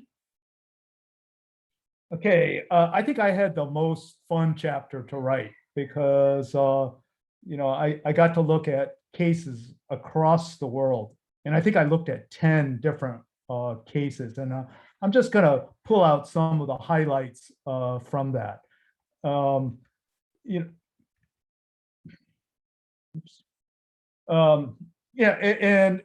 again, what we tried to do in this book is to have a diversity of perspectives in terms of how to think about resilience, and I think it involves much more than just response, but also recovery from various types of disasters. And as I mentioned before, I think a lot of this has to do with how we govern and manage risk. My chapter, and I kind of apologize for this slide because it is a bit harsh, but we were coming out of a place where we were putting up borders, devaluing international engagement, and kind of forgetting that we live in this global interconnected world that is influenced by trade and globalization And so part of the framing of this is how do we share information and technologies across different borders and boundaries, recognizing the kind of significant cultural differences that we may have, but also kind of appreciating the concerns about security and safety and public health and these larger threats like climate change and terrorism as well. I think 9/11 really was the first international case, and it was very, very transformative. If we think about what happened in terms of the weaponization of the transport industry, I mean, it changed global travel, probably not as much as the pandemic, but it was really significant in that it shifted our assessment of risk from natural hazards to man-made threats and hazards. And also there was a shift towards more detection, interdiction, prevention, and these new emerging threats of bioterrorism, cyber, and others as well too. I mean, one of the challenges that we face is that there are so many borders and points of entry, so many millions of travelers that we have. How do you really control and contain this? And so I think that's a big part of the kind of all hazards perspective that we have to take.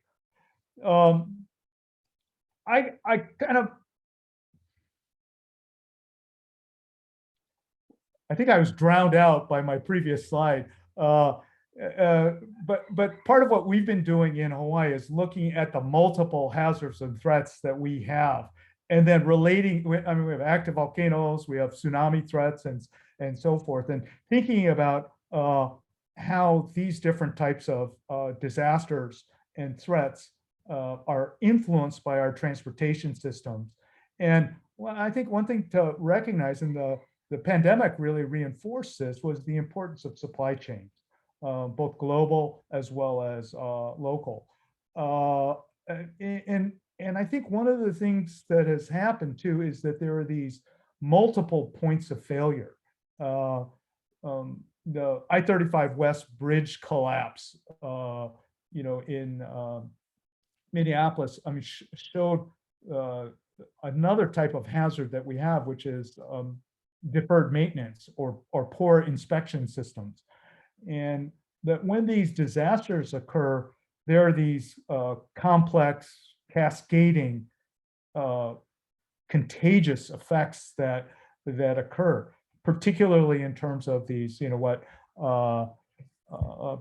Charles Perrault has called the normal accidents, these tightly coupled systems where we have these vulnerable users and systems. And then on top of that, we have the potential for terrorists, both lone wolf as well as organized and criminals as well too.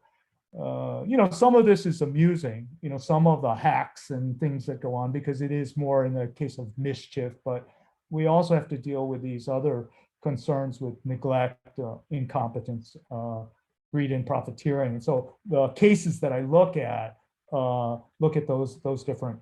One of them that I focus on is the Sewol ferry disaster, where near 200 children were killed by a ferry disaster in South Korea.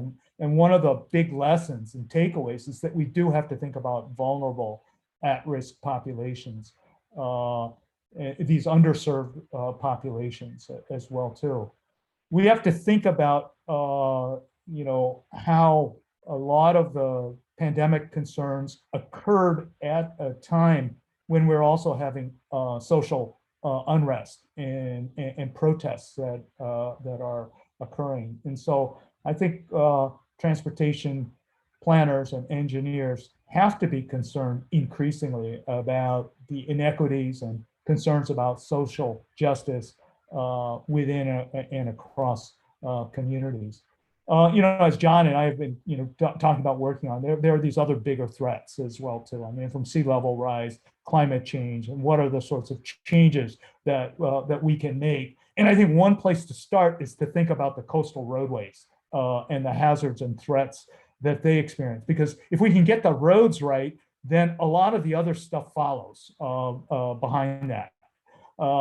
And so part of the work that we've been trying to do is to integrate, different types of data sets. We're building a massive new fixed rail system in Honolulu.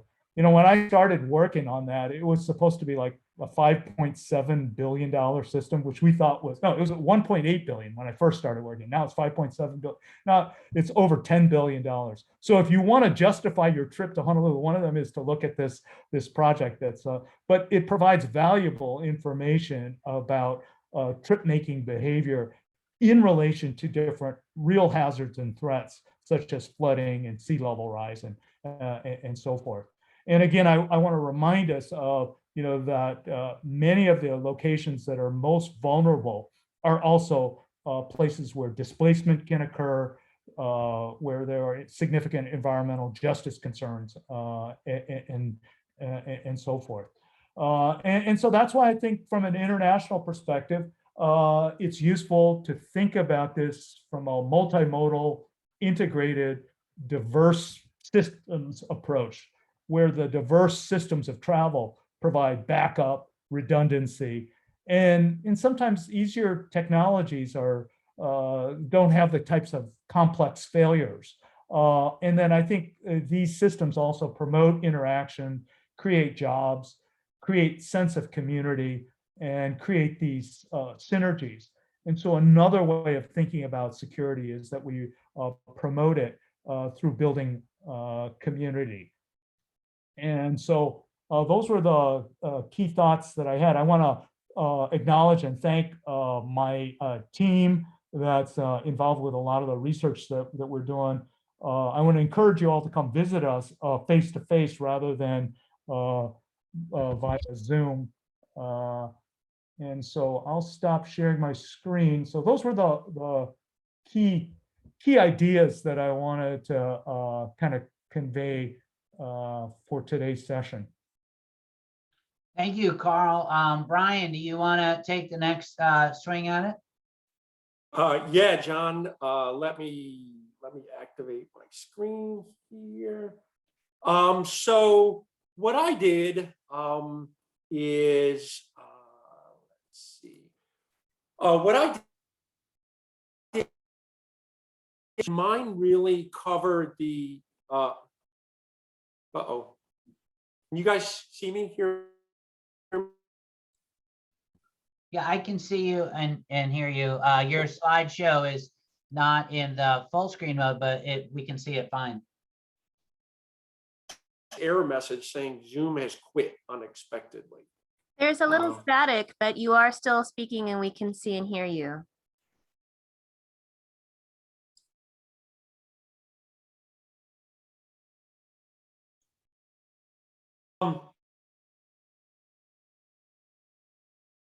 It looks like, all right, looks like we lost Brian. Are you back, Brian? You're on mute. Boy, yeah, it's kind of kicking me out, but okay, I'll kind of push through here. But what I did the chapters on engineering and design for resilience, and actually looking at how we measure it and quantify it. So I looked at my role in this book and with this effort as kind of the nuts and bolts that normally would bore folks, planning and policy folks to death. But ultimately, we gotta find out where the rubber meets the road, and particularly in practice. So again, as academics and as researchers, we talk about a lot of things and we have great ideas and we have opinions, but sooner or later, someone, somehow, somewhere needs to actually do this stuff. So I looked at my role as trying to at least guide or inform or give reviews or information on how this stuff actually gets done in practice. One of the problems, as John said, this is such a wide open area of not just research, but of practice even. So when we look at the practitioner community, one of the things that's important is so that people know what it is, and how we do it, how we plan for it, and really how we pay for it. And part of that means being able to demonstrate benefits and costs. So what's interesting, and I talked to John about this, when we talk about resilience from an engineering point of view, we've been doing resilient engineering in one form or another since engineering was invented.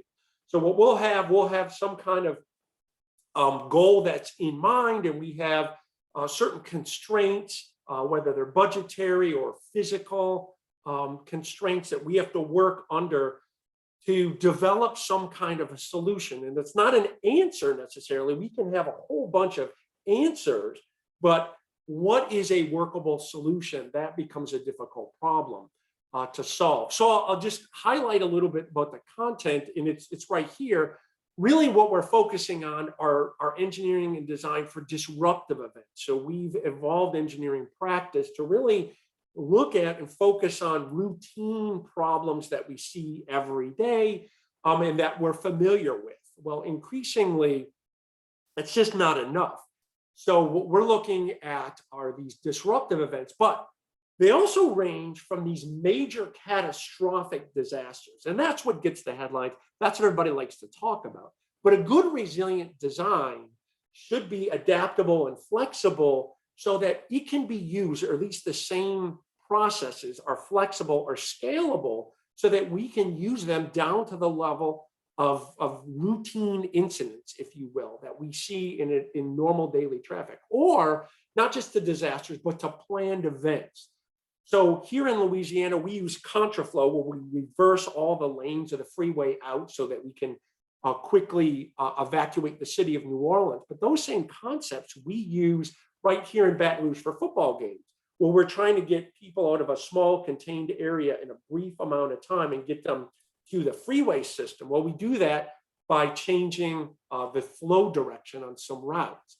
So what a key thing about engineering and design for resilience is being able to adapt or be flexible in what we do.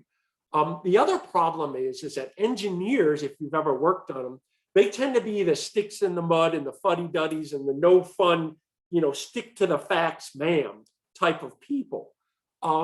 Because we can't think in big, vague, general terms. We have to get stuff done in practical ways. So what we rely on quite heavily are standards and design principles. And it's difficult a lot of times for engineers to step out of that comfort zone for good reason, because we don't want to try risky things. We don't design an airplane and say, well, it may or may not fly. We have multiple redundant systems, and that's what we stick to. But that approach doesn't necessarily lend itself to resilience. So in this book chapter, I'm really trying to bridge some of those ideas and talk about that, because we know how to calculate things. What I'm trying to do is say we need to adapt our thinking so that we can be flexible, or that we can use our tried and true principles to adapt to different types of conditions. So in this next slide, wow, it's not advancing my slides. So in the next slide, what I'm talking about here is what is critical, helping, let's say, an engineer or planner go through this engineering and design process. Selecting what's critical. What are the realistic hazards and threats and vulnerabilities and risks that we encounter? So we talk about a lot of these things, and we show slides of beaches and things like that. Well, look, if there's nothing that's critical there, if there's no road in an area, or there's no hospital or school or fire station in an area, even though it floods, there really is no risk there. There is no vulnerability. So it's not everything. It's trying to target what is really needed. Then we need to prioritize that, secure the funding, and then what's really big is this cooperation, coordination, and communication. So this stuff, resilience can't be done on an island, so to speak. If you are really a resilient community, that means that you are able to get rid of floodwater and drain during, let's say, a big rainstorm. Well, there's been examples that Although you get rid of the water, you just send it downstream to the next community and they get flooded. So in the big picture, it may or may not work. So really quickly, as an example, what we have here are what we call approaches, and there's mitigation, adaptation, and managed retreat. So to show you a little bit, if you look at the right side of this, this is a good example of different engineering approaches. And each one of these has different design specifics, if you will. What we can do is we can try to resist the hazard, which we see in defend. We can build these big seawalls, but that's very costly. We can try to adapt. So what we do is we realize, or we recognize the inevitability of disruptions or these types of hazards, but we build to accommodate them. We'll maybe have periodic smaller levels of loss, but it's the overall cost of it is much cheaper. And then there's what we call managed retreat, which is basically, it may involve even abandoning certain infrastructure or moving it to areas where it becomes less vulnerable. So in the other chapter, I'll just do this really quick.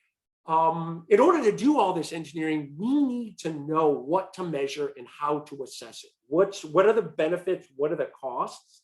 In very practical terms. So part of that is to be able to collect data, know what to collect, how much to collect, when to collect it, and then try to establish realistic, achievable goals from whether it's a social perspective or an economic perspective, or really all the above. So in this particular chapter, we talk about practice and research as well. One of the things that we, I don't want to say we overlook in engineering, but that we tend to maybe move to other areas is this concept of social and human resilience. So you can build all the systems you want, or you can build no systems. And Pam will talk about this in terms of traveler adaptation.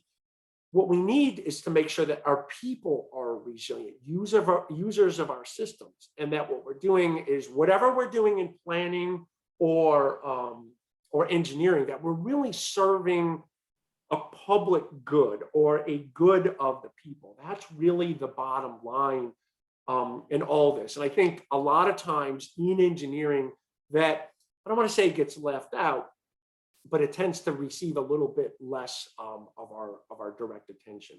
And again, really quick, I'll mention the NEPA process. So again, when we evaluate benefits and costs, there's structures that are already there, but what we don't look at is how does what we do or what we plan or what we're going to build, how does that fit into an overall resilience posture? And I think that's what we're trying to convey in these chapters that I wrote. So John, I'll stop there. I think I'm over my 5 minutes, but just by a couple. No problem. Do we want to share, why don't we have Pam and Anurag go, and then we'll share the video after that. Does that sound good? Great. Sure. Yeah, that works. Okay, Pam.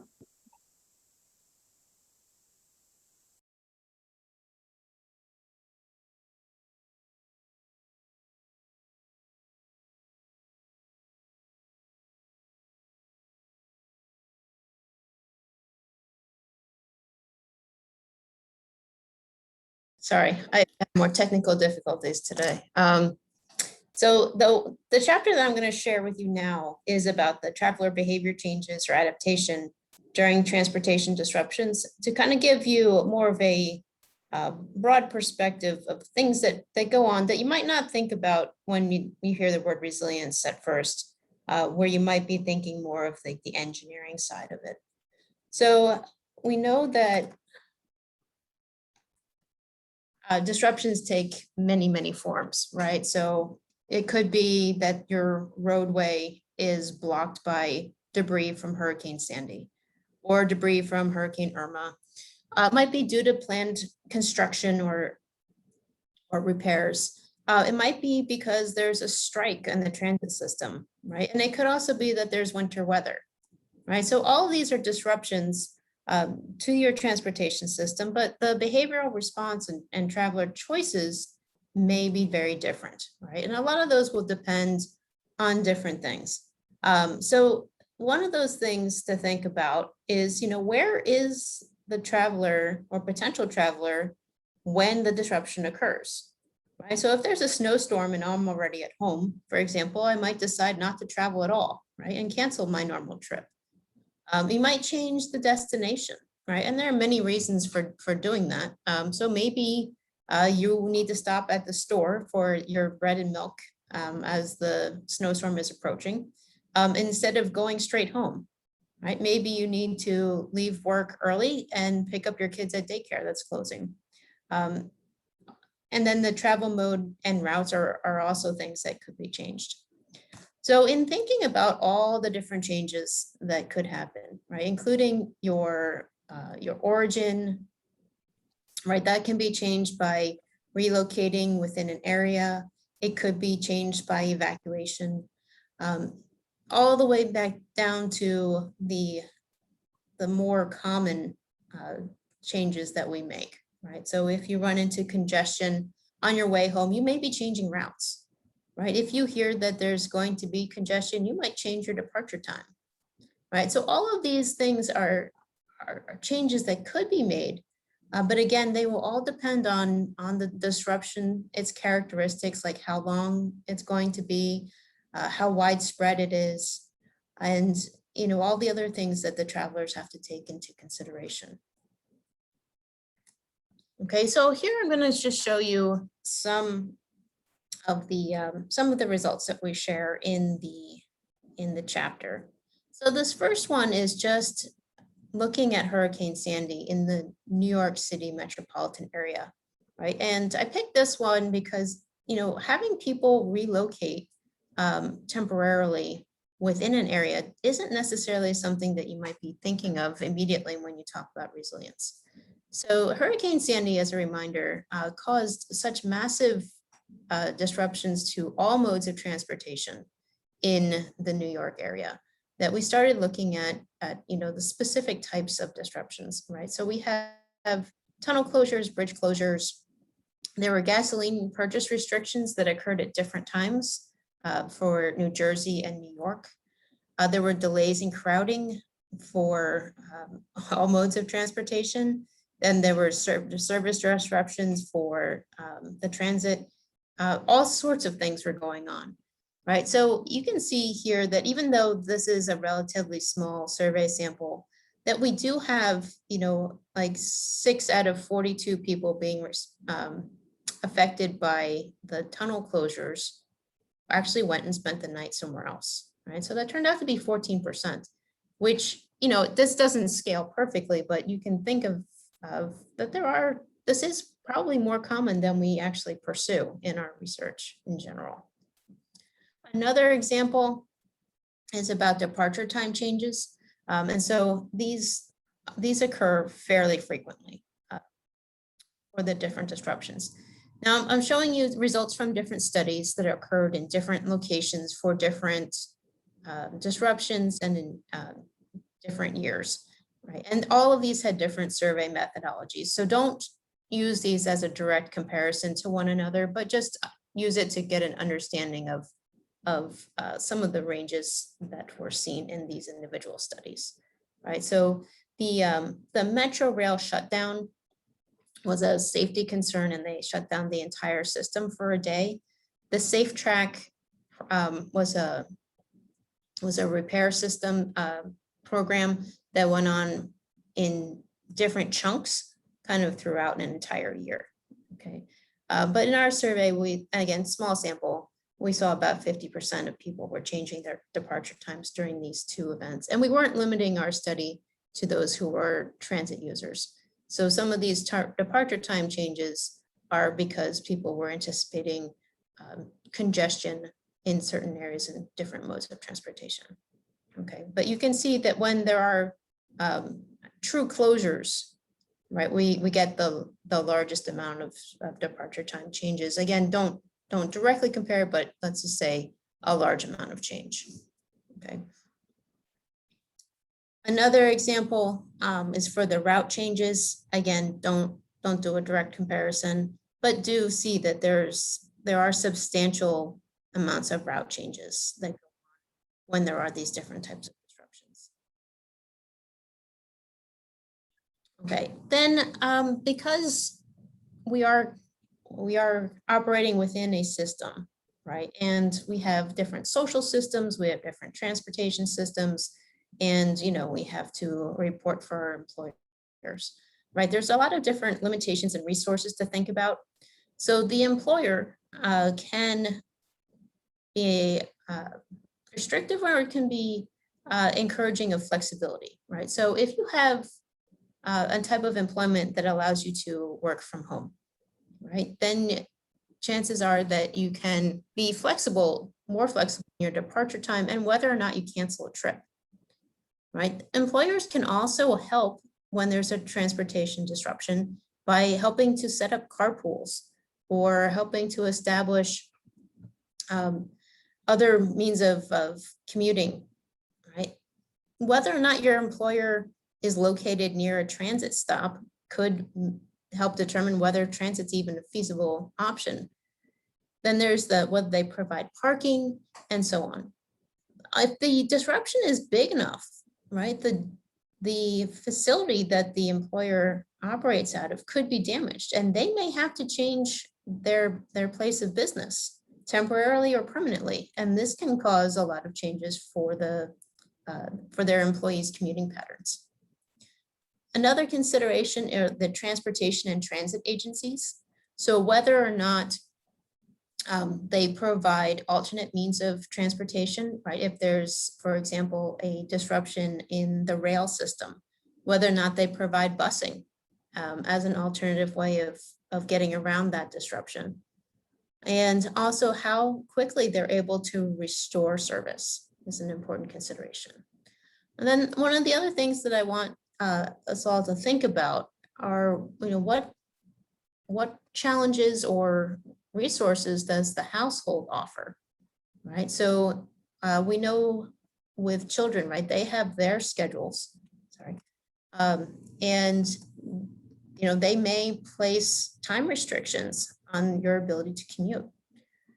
Right? If your household has multiple vehicles and you were choosing not to use one before, maybe then you can use that to commute if there's a disruption in the transit system, right? Or maybe someone else in the household can drop you off, right? So there's a lot of different ways that those possibilities play into our travel behavior.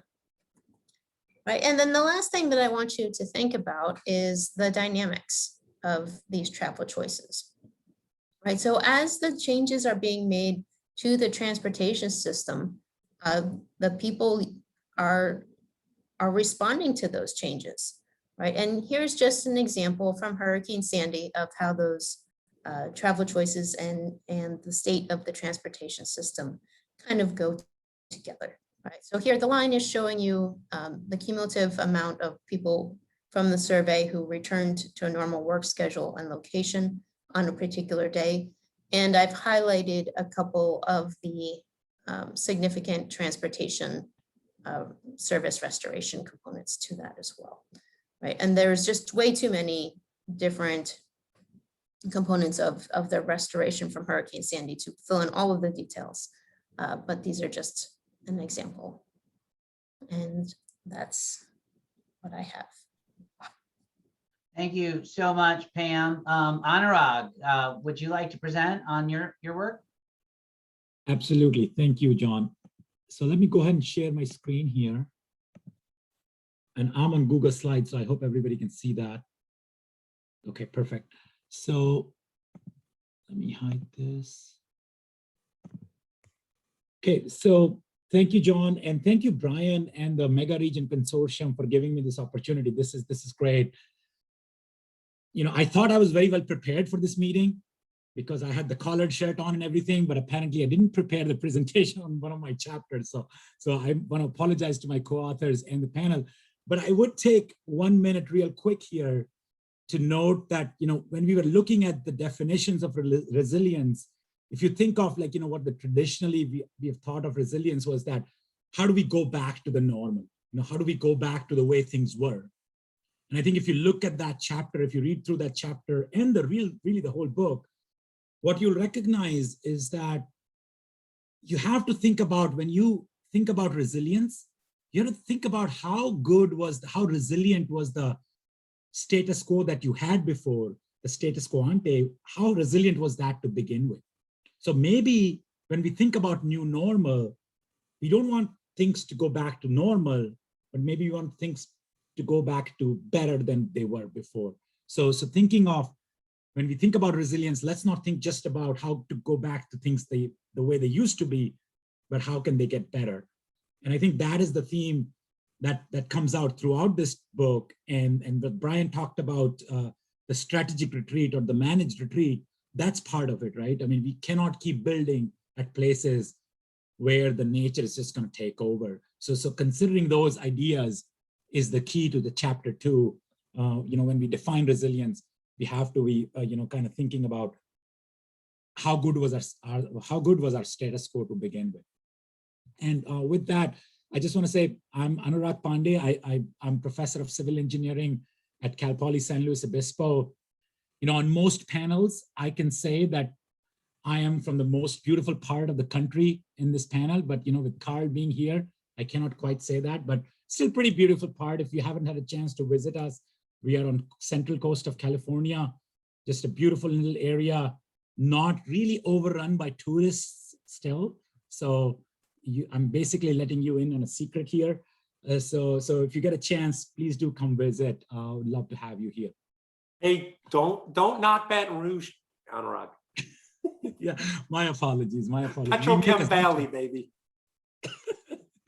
Okay. All right. So what I'm going to talk about in today's session, or what I've prepared for, is talk about these connected and automated vehicles and how they're expected to sort of inform resilience or basically try to improve resilience, and what happens to resilience when you take into account that we'll have at least some level of automation in our transportation system. So the first thing that we start with is kind of look at this taxonomy of the incident scale. And this is from a chapter that Brian, Pam, and Deb Matherly wrote for the traffic engineering handbook that I and Brian edited. And this was the first time traffic engineering community as a whole was actually even thinking about emergency evacuation in their handbook. So we're really proud of that, what we did in 2016, trying to get the evacuation on the radar of the broader traffic engineering community. And I take this figure from that chapter where we are basically looking at different incident scales. And you could have these really low level of incidents, right? Like where you have just some crash on the road or even some flat tire on the road that disrupts travel. But then as you move right on this figure, as you move towards the right of this figure, you realize that disasters could be bigger. It could be sort of train crashes, some hazmat type incidents that have sort of network level impacts.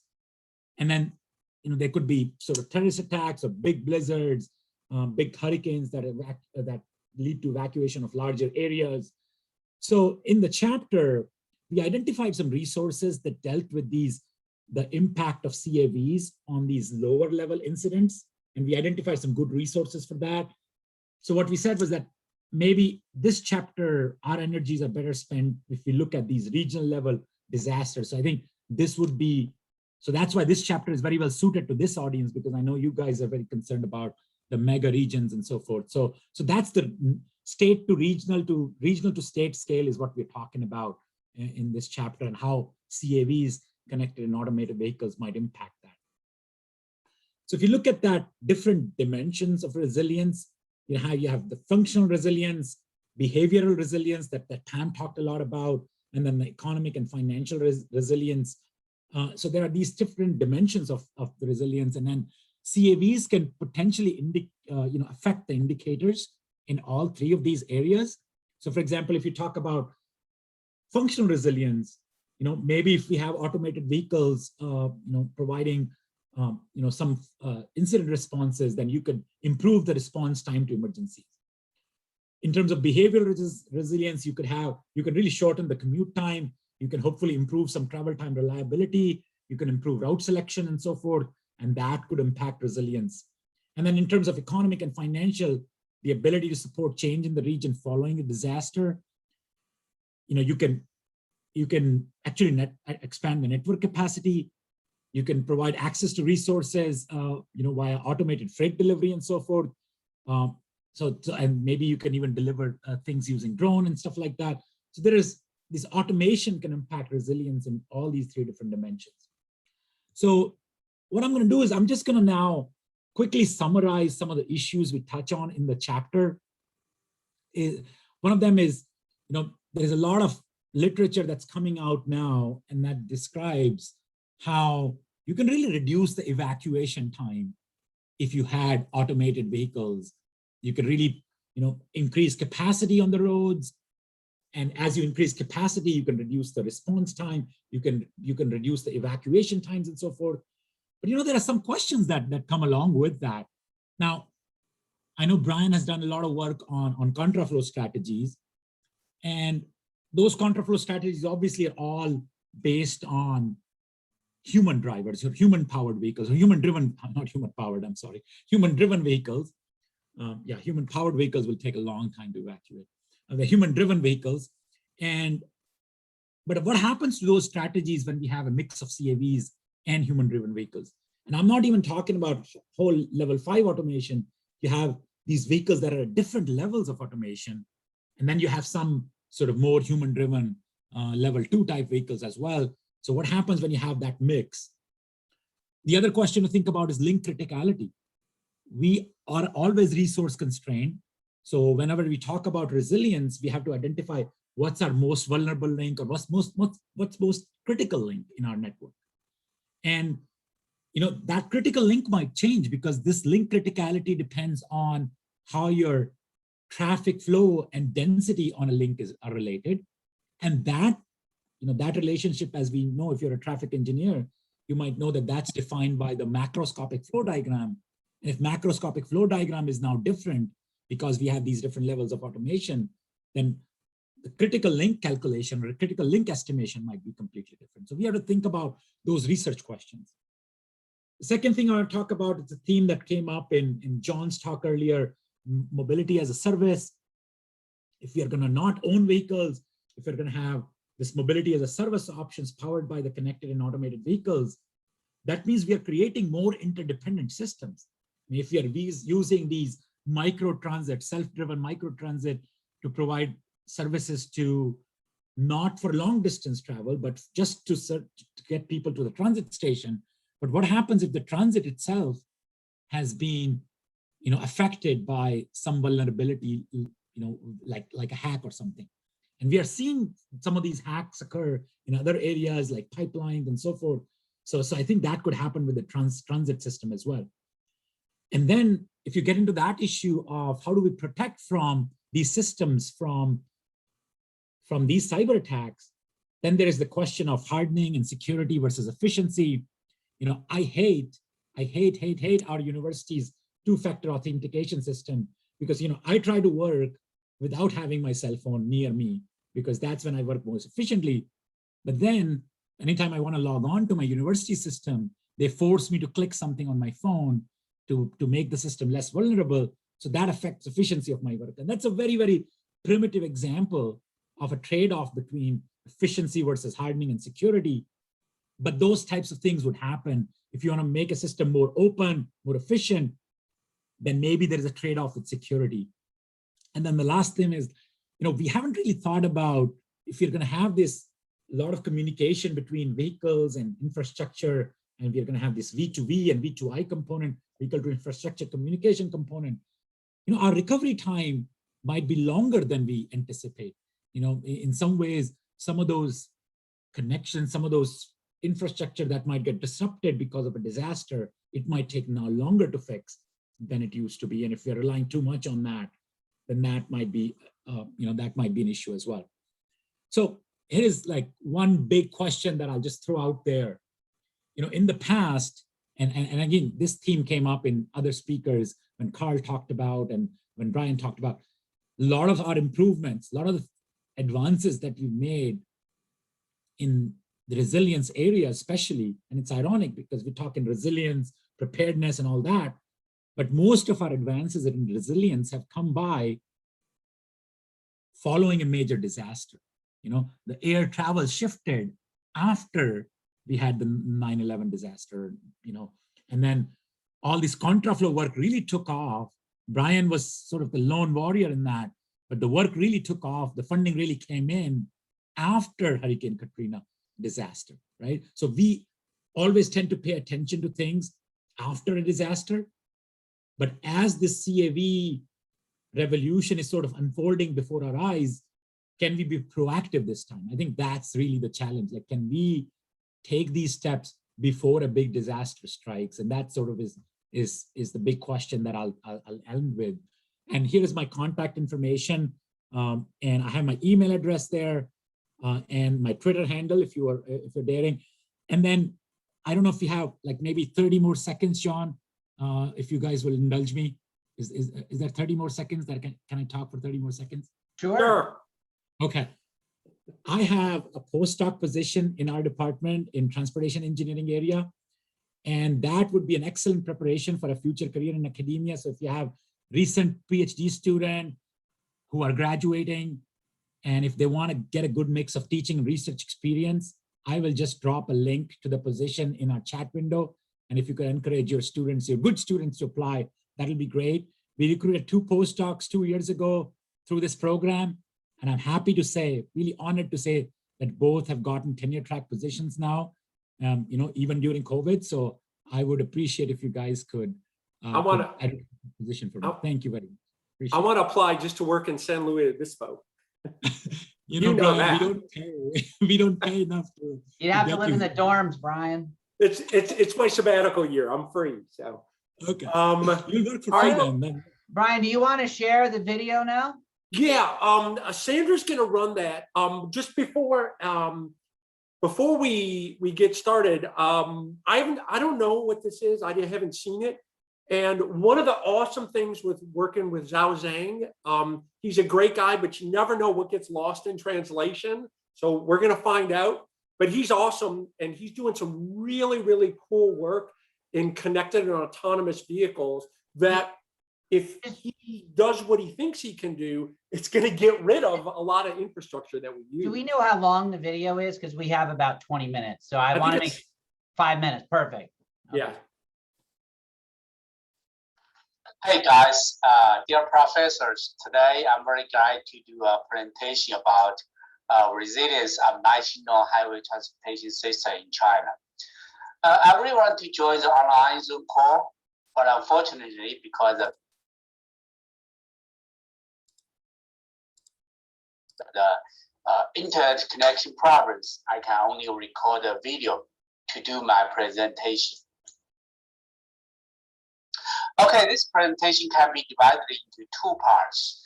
The first part is the highway traffic volume and resilience analysis. And the second part is about policy implication, how we design policy to constrain the outbreak of COVID-19. So the first part, we will use the highway traffic volume in China to describe how the highway traffic volume evolution under the outbreak of COVID-19.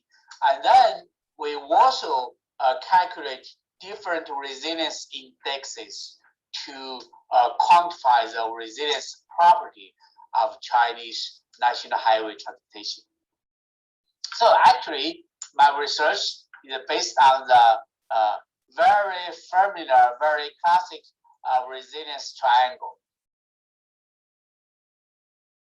We draw the highway traffic volume in 2019 and 2020. The blue curve is the volume in 2020 and the orange curve in 2019. We can show there's a big drop of traffic volume followed by a raise of traffic volume. Based on the evolution of traffic volume, we divide the time into response stage.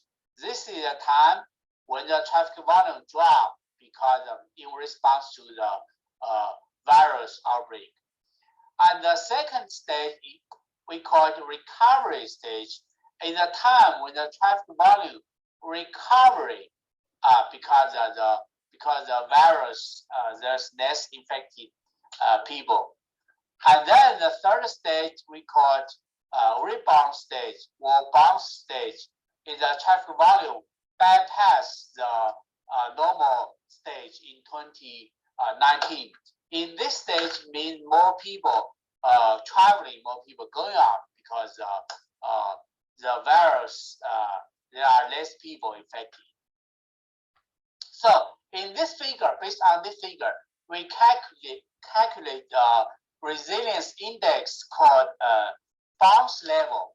The bounce level is the area, is how many traffic volume bypass the normal stage, this area, divided by this whole area. Okay, so if the bounce, there are more heavy traffic volume in the bounce stage, the bounce level is high. If there's less heavy traffic volume in the bounce stage compared to the response stage and the recovery stage, the bounce level is low, means there are less heavy traffic volume bounce. So here's the formula of the bounce level. And we calculate the bounce level for 29 provinces in China. We can see here, this figure, there are some blue bars, there are small bounce level, and red bars means high bounce level. We can see that here, maybe this place is Wuhan. We can say provinces very close to Wuhan will have low bounce level, means this province, their highway traffic volume is small in the recovery, in the bounce stage.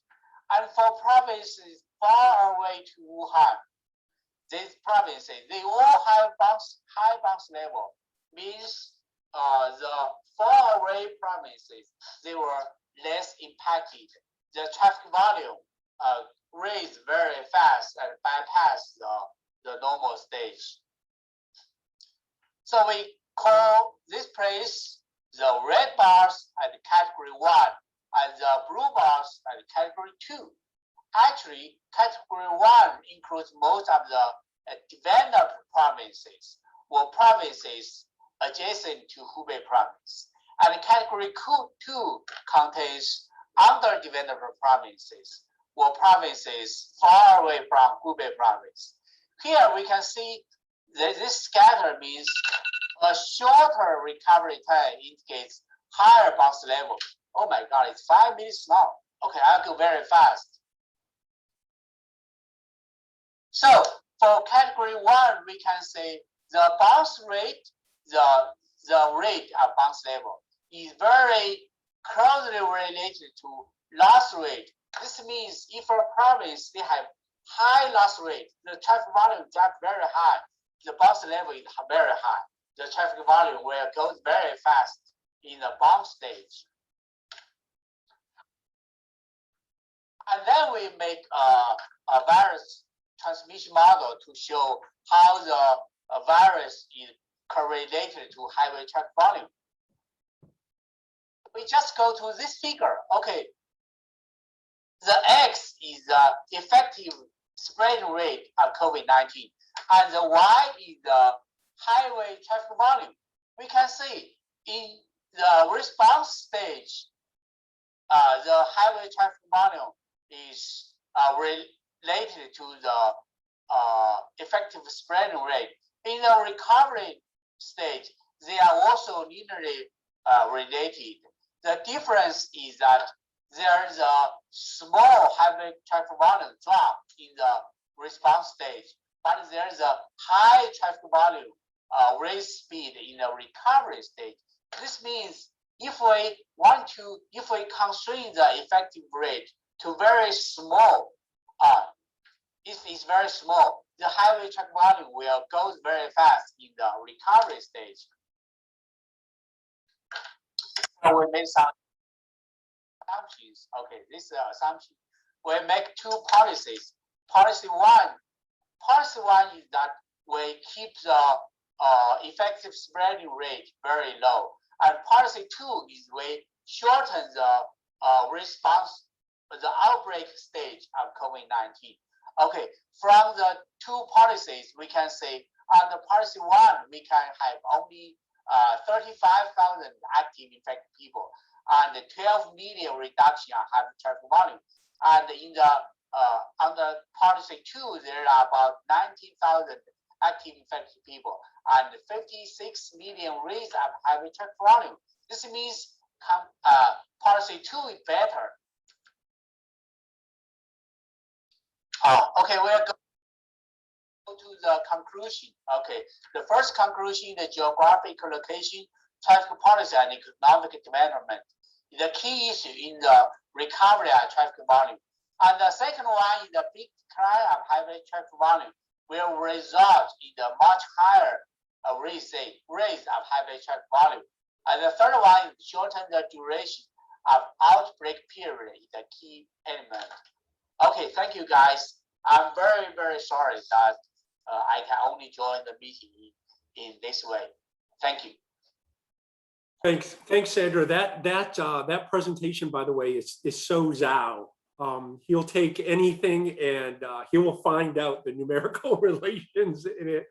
But what's interesting is I'm using our book to do, I've done it the last couple of years as it's being written, to do a class in China where it's very interesting that there's a lot of similarities and there's some differences. And obviously the way the whole COVID thing was handled was quite different.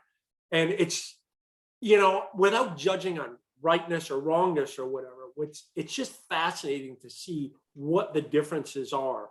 What I'll say is that what we did, based on the conversations I had with Carl, we took the US, we took Sweden, and we took China, three completely vastly different approaches to the whole coronavirus thing, and plotted all those things, kind of how Zhao explained it. It's just very interesting to see that relationship of traffic, which may or may not be representing activity, which may or may not be representing human interaction, and how the progression of COVID went. So a lot of fascinating work that remains to be done in more longer term studies.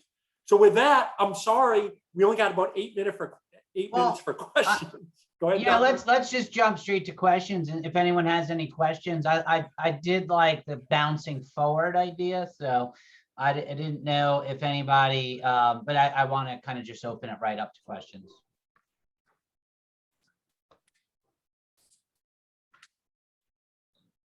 This is Michael Morris. Dr. Pandy, I think you're right about resiliency. I go to my board on Thursday with a 20% reduction in single occupant vehicle travel as a policy for the Dallas-Fort Worth region. But as I indicated before, your hope is in improvement, but are we changing the VOC NOx ratios and actually increasing ozone? We're certainly going to be reducing traffic in our peak periods. Are we going to be increasing fatalities? Where's the enforcement arm of all those items? I think you're correct. Policy officials want lemonade out of lemons, but I don't think we have the sophistication in our tools to know. We're hoping, but I think there's countermeasures that are going to have to be introduced to actually deliver that. And Dr. Wolfson, we're ready to start a $10 million core FEMA Council of Governments exercise on climate change and DFW to reduce downstream flooding. On your engineering side, we're looking at filtering water in real time to recharge the aquifers. We're looking at turning our concrete culverts into smart culverts and purposefully holding water back and creating valley storage, temporary valley storage behind our structures. So I think as you explore climate change, I think it's going to change us as engineers and what we're implementing. Do I pre-drill 20 locations to under aquifers that don't have enough water, not knowing exactly where it's going to be, and then work with the best and the brightest to filter water in real time as a way to reduce downstream flooding? Is that even possible? Those are the type of things that I think the new world of science is going to take us as we explore these. And I think the engineering principles, we know how to design a pretty dumb concrete culvert. I'm not sure I can develop a remote culvert that opens and closes from my cell phone sitting in the operations center as I monitor and reduce downstream flooding. So there's dozens of those elements, and I think this is an opportunity, especially in mega regions, to take this episodic resiliency and apply it to big systems that produce gross domestic product. So we could go on all day with regard to those, but just a few observations for both. Yeah, if any of that is shareable, John will kill me because I can't get it. He's not going to let me rewrite my chapter, but I would love, if you have photographs or blurbs on that encapsulate that, feel free to share those. God, that's those. Yeah, I don't know what the role of us as committee members in this process. Sandra Rosenblum asked me to participate, so hopefully this is the beginning of a relationship with regard to these. I gave a presentation on performance metrics for decision makers at TRB in January that covered some of these topics. So hopefully this is the beginning of a conversation with regard to this role for us as committee members and what we're doing here today. Awesome. Thank you, Michael. There's a question, a couple questions from Ming, and I'll give a very quick answer to your question directed at me, Ming. You're probably familiar with some of the work over the years that have been done on visual preference surveys. I definitely think that VR applications could be turned into a modern form of a visual preference survey and used for analytical and planning purposes. So, for example, imagine a developer proposing a set of recommendations to a city council or a planner or whoever, right? From a planning purposes, if they're able to share better imagery, as to like what these proposed planning solutions are going to do, I think that it can really enhance the ability for visualization to be better incorporated into the public process, where elected officials who are generally not educated in engineering or planning are asked to make decisions. I mean, a lot of them are attorneys that get elected. They're being asked to make decisions, and they're often looking at the legal aspects of these decisions, have a very poor time understanding kind of the three-dimensional ramifications of these sorts of things. So I'll let Carl maybe answer the second question, if you could see it in the chat window, Carl. Yeah, I think that's a great question. And, part of this is really thinking about the disease. I mean, actually, countries didn't get sick, states didn't get, regions didn't get sick. Actually, people did. And so part of what I think and I think this comes out of Pam's work and Pam's presentation, and I think what Brian was leading to, it's about understanding human behavior and how people react and prepare and respond to various types of hazards and threats. I think that stuff is somewhat easier than the changes in land use, the changes in activity patterns, the changes in development, how we move through a city. I think Anurag's presentation really highlighted that, this notion that we go back to the way things were before is a very, very limited view of the world that we live in.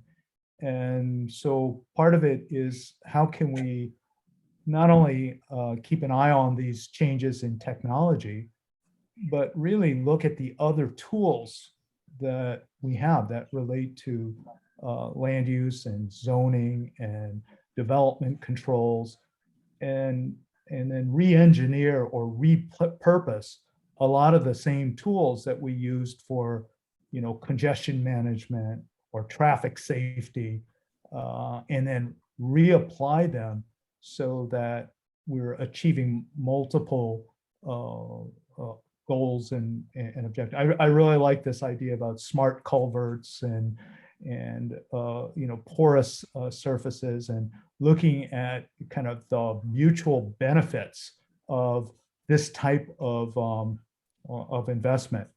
I have a PhD student that's working on the barriers to green infrastructure. And I'm hopeful that one of the big takeaways from this is that we do a better job of designing with nature, of incorporating natural systems which are more resilient, don't suffer as much, and actually recover more quickly. Those are the types of things that, in answer to Ming's great question, that I think we have to look forward to. So I think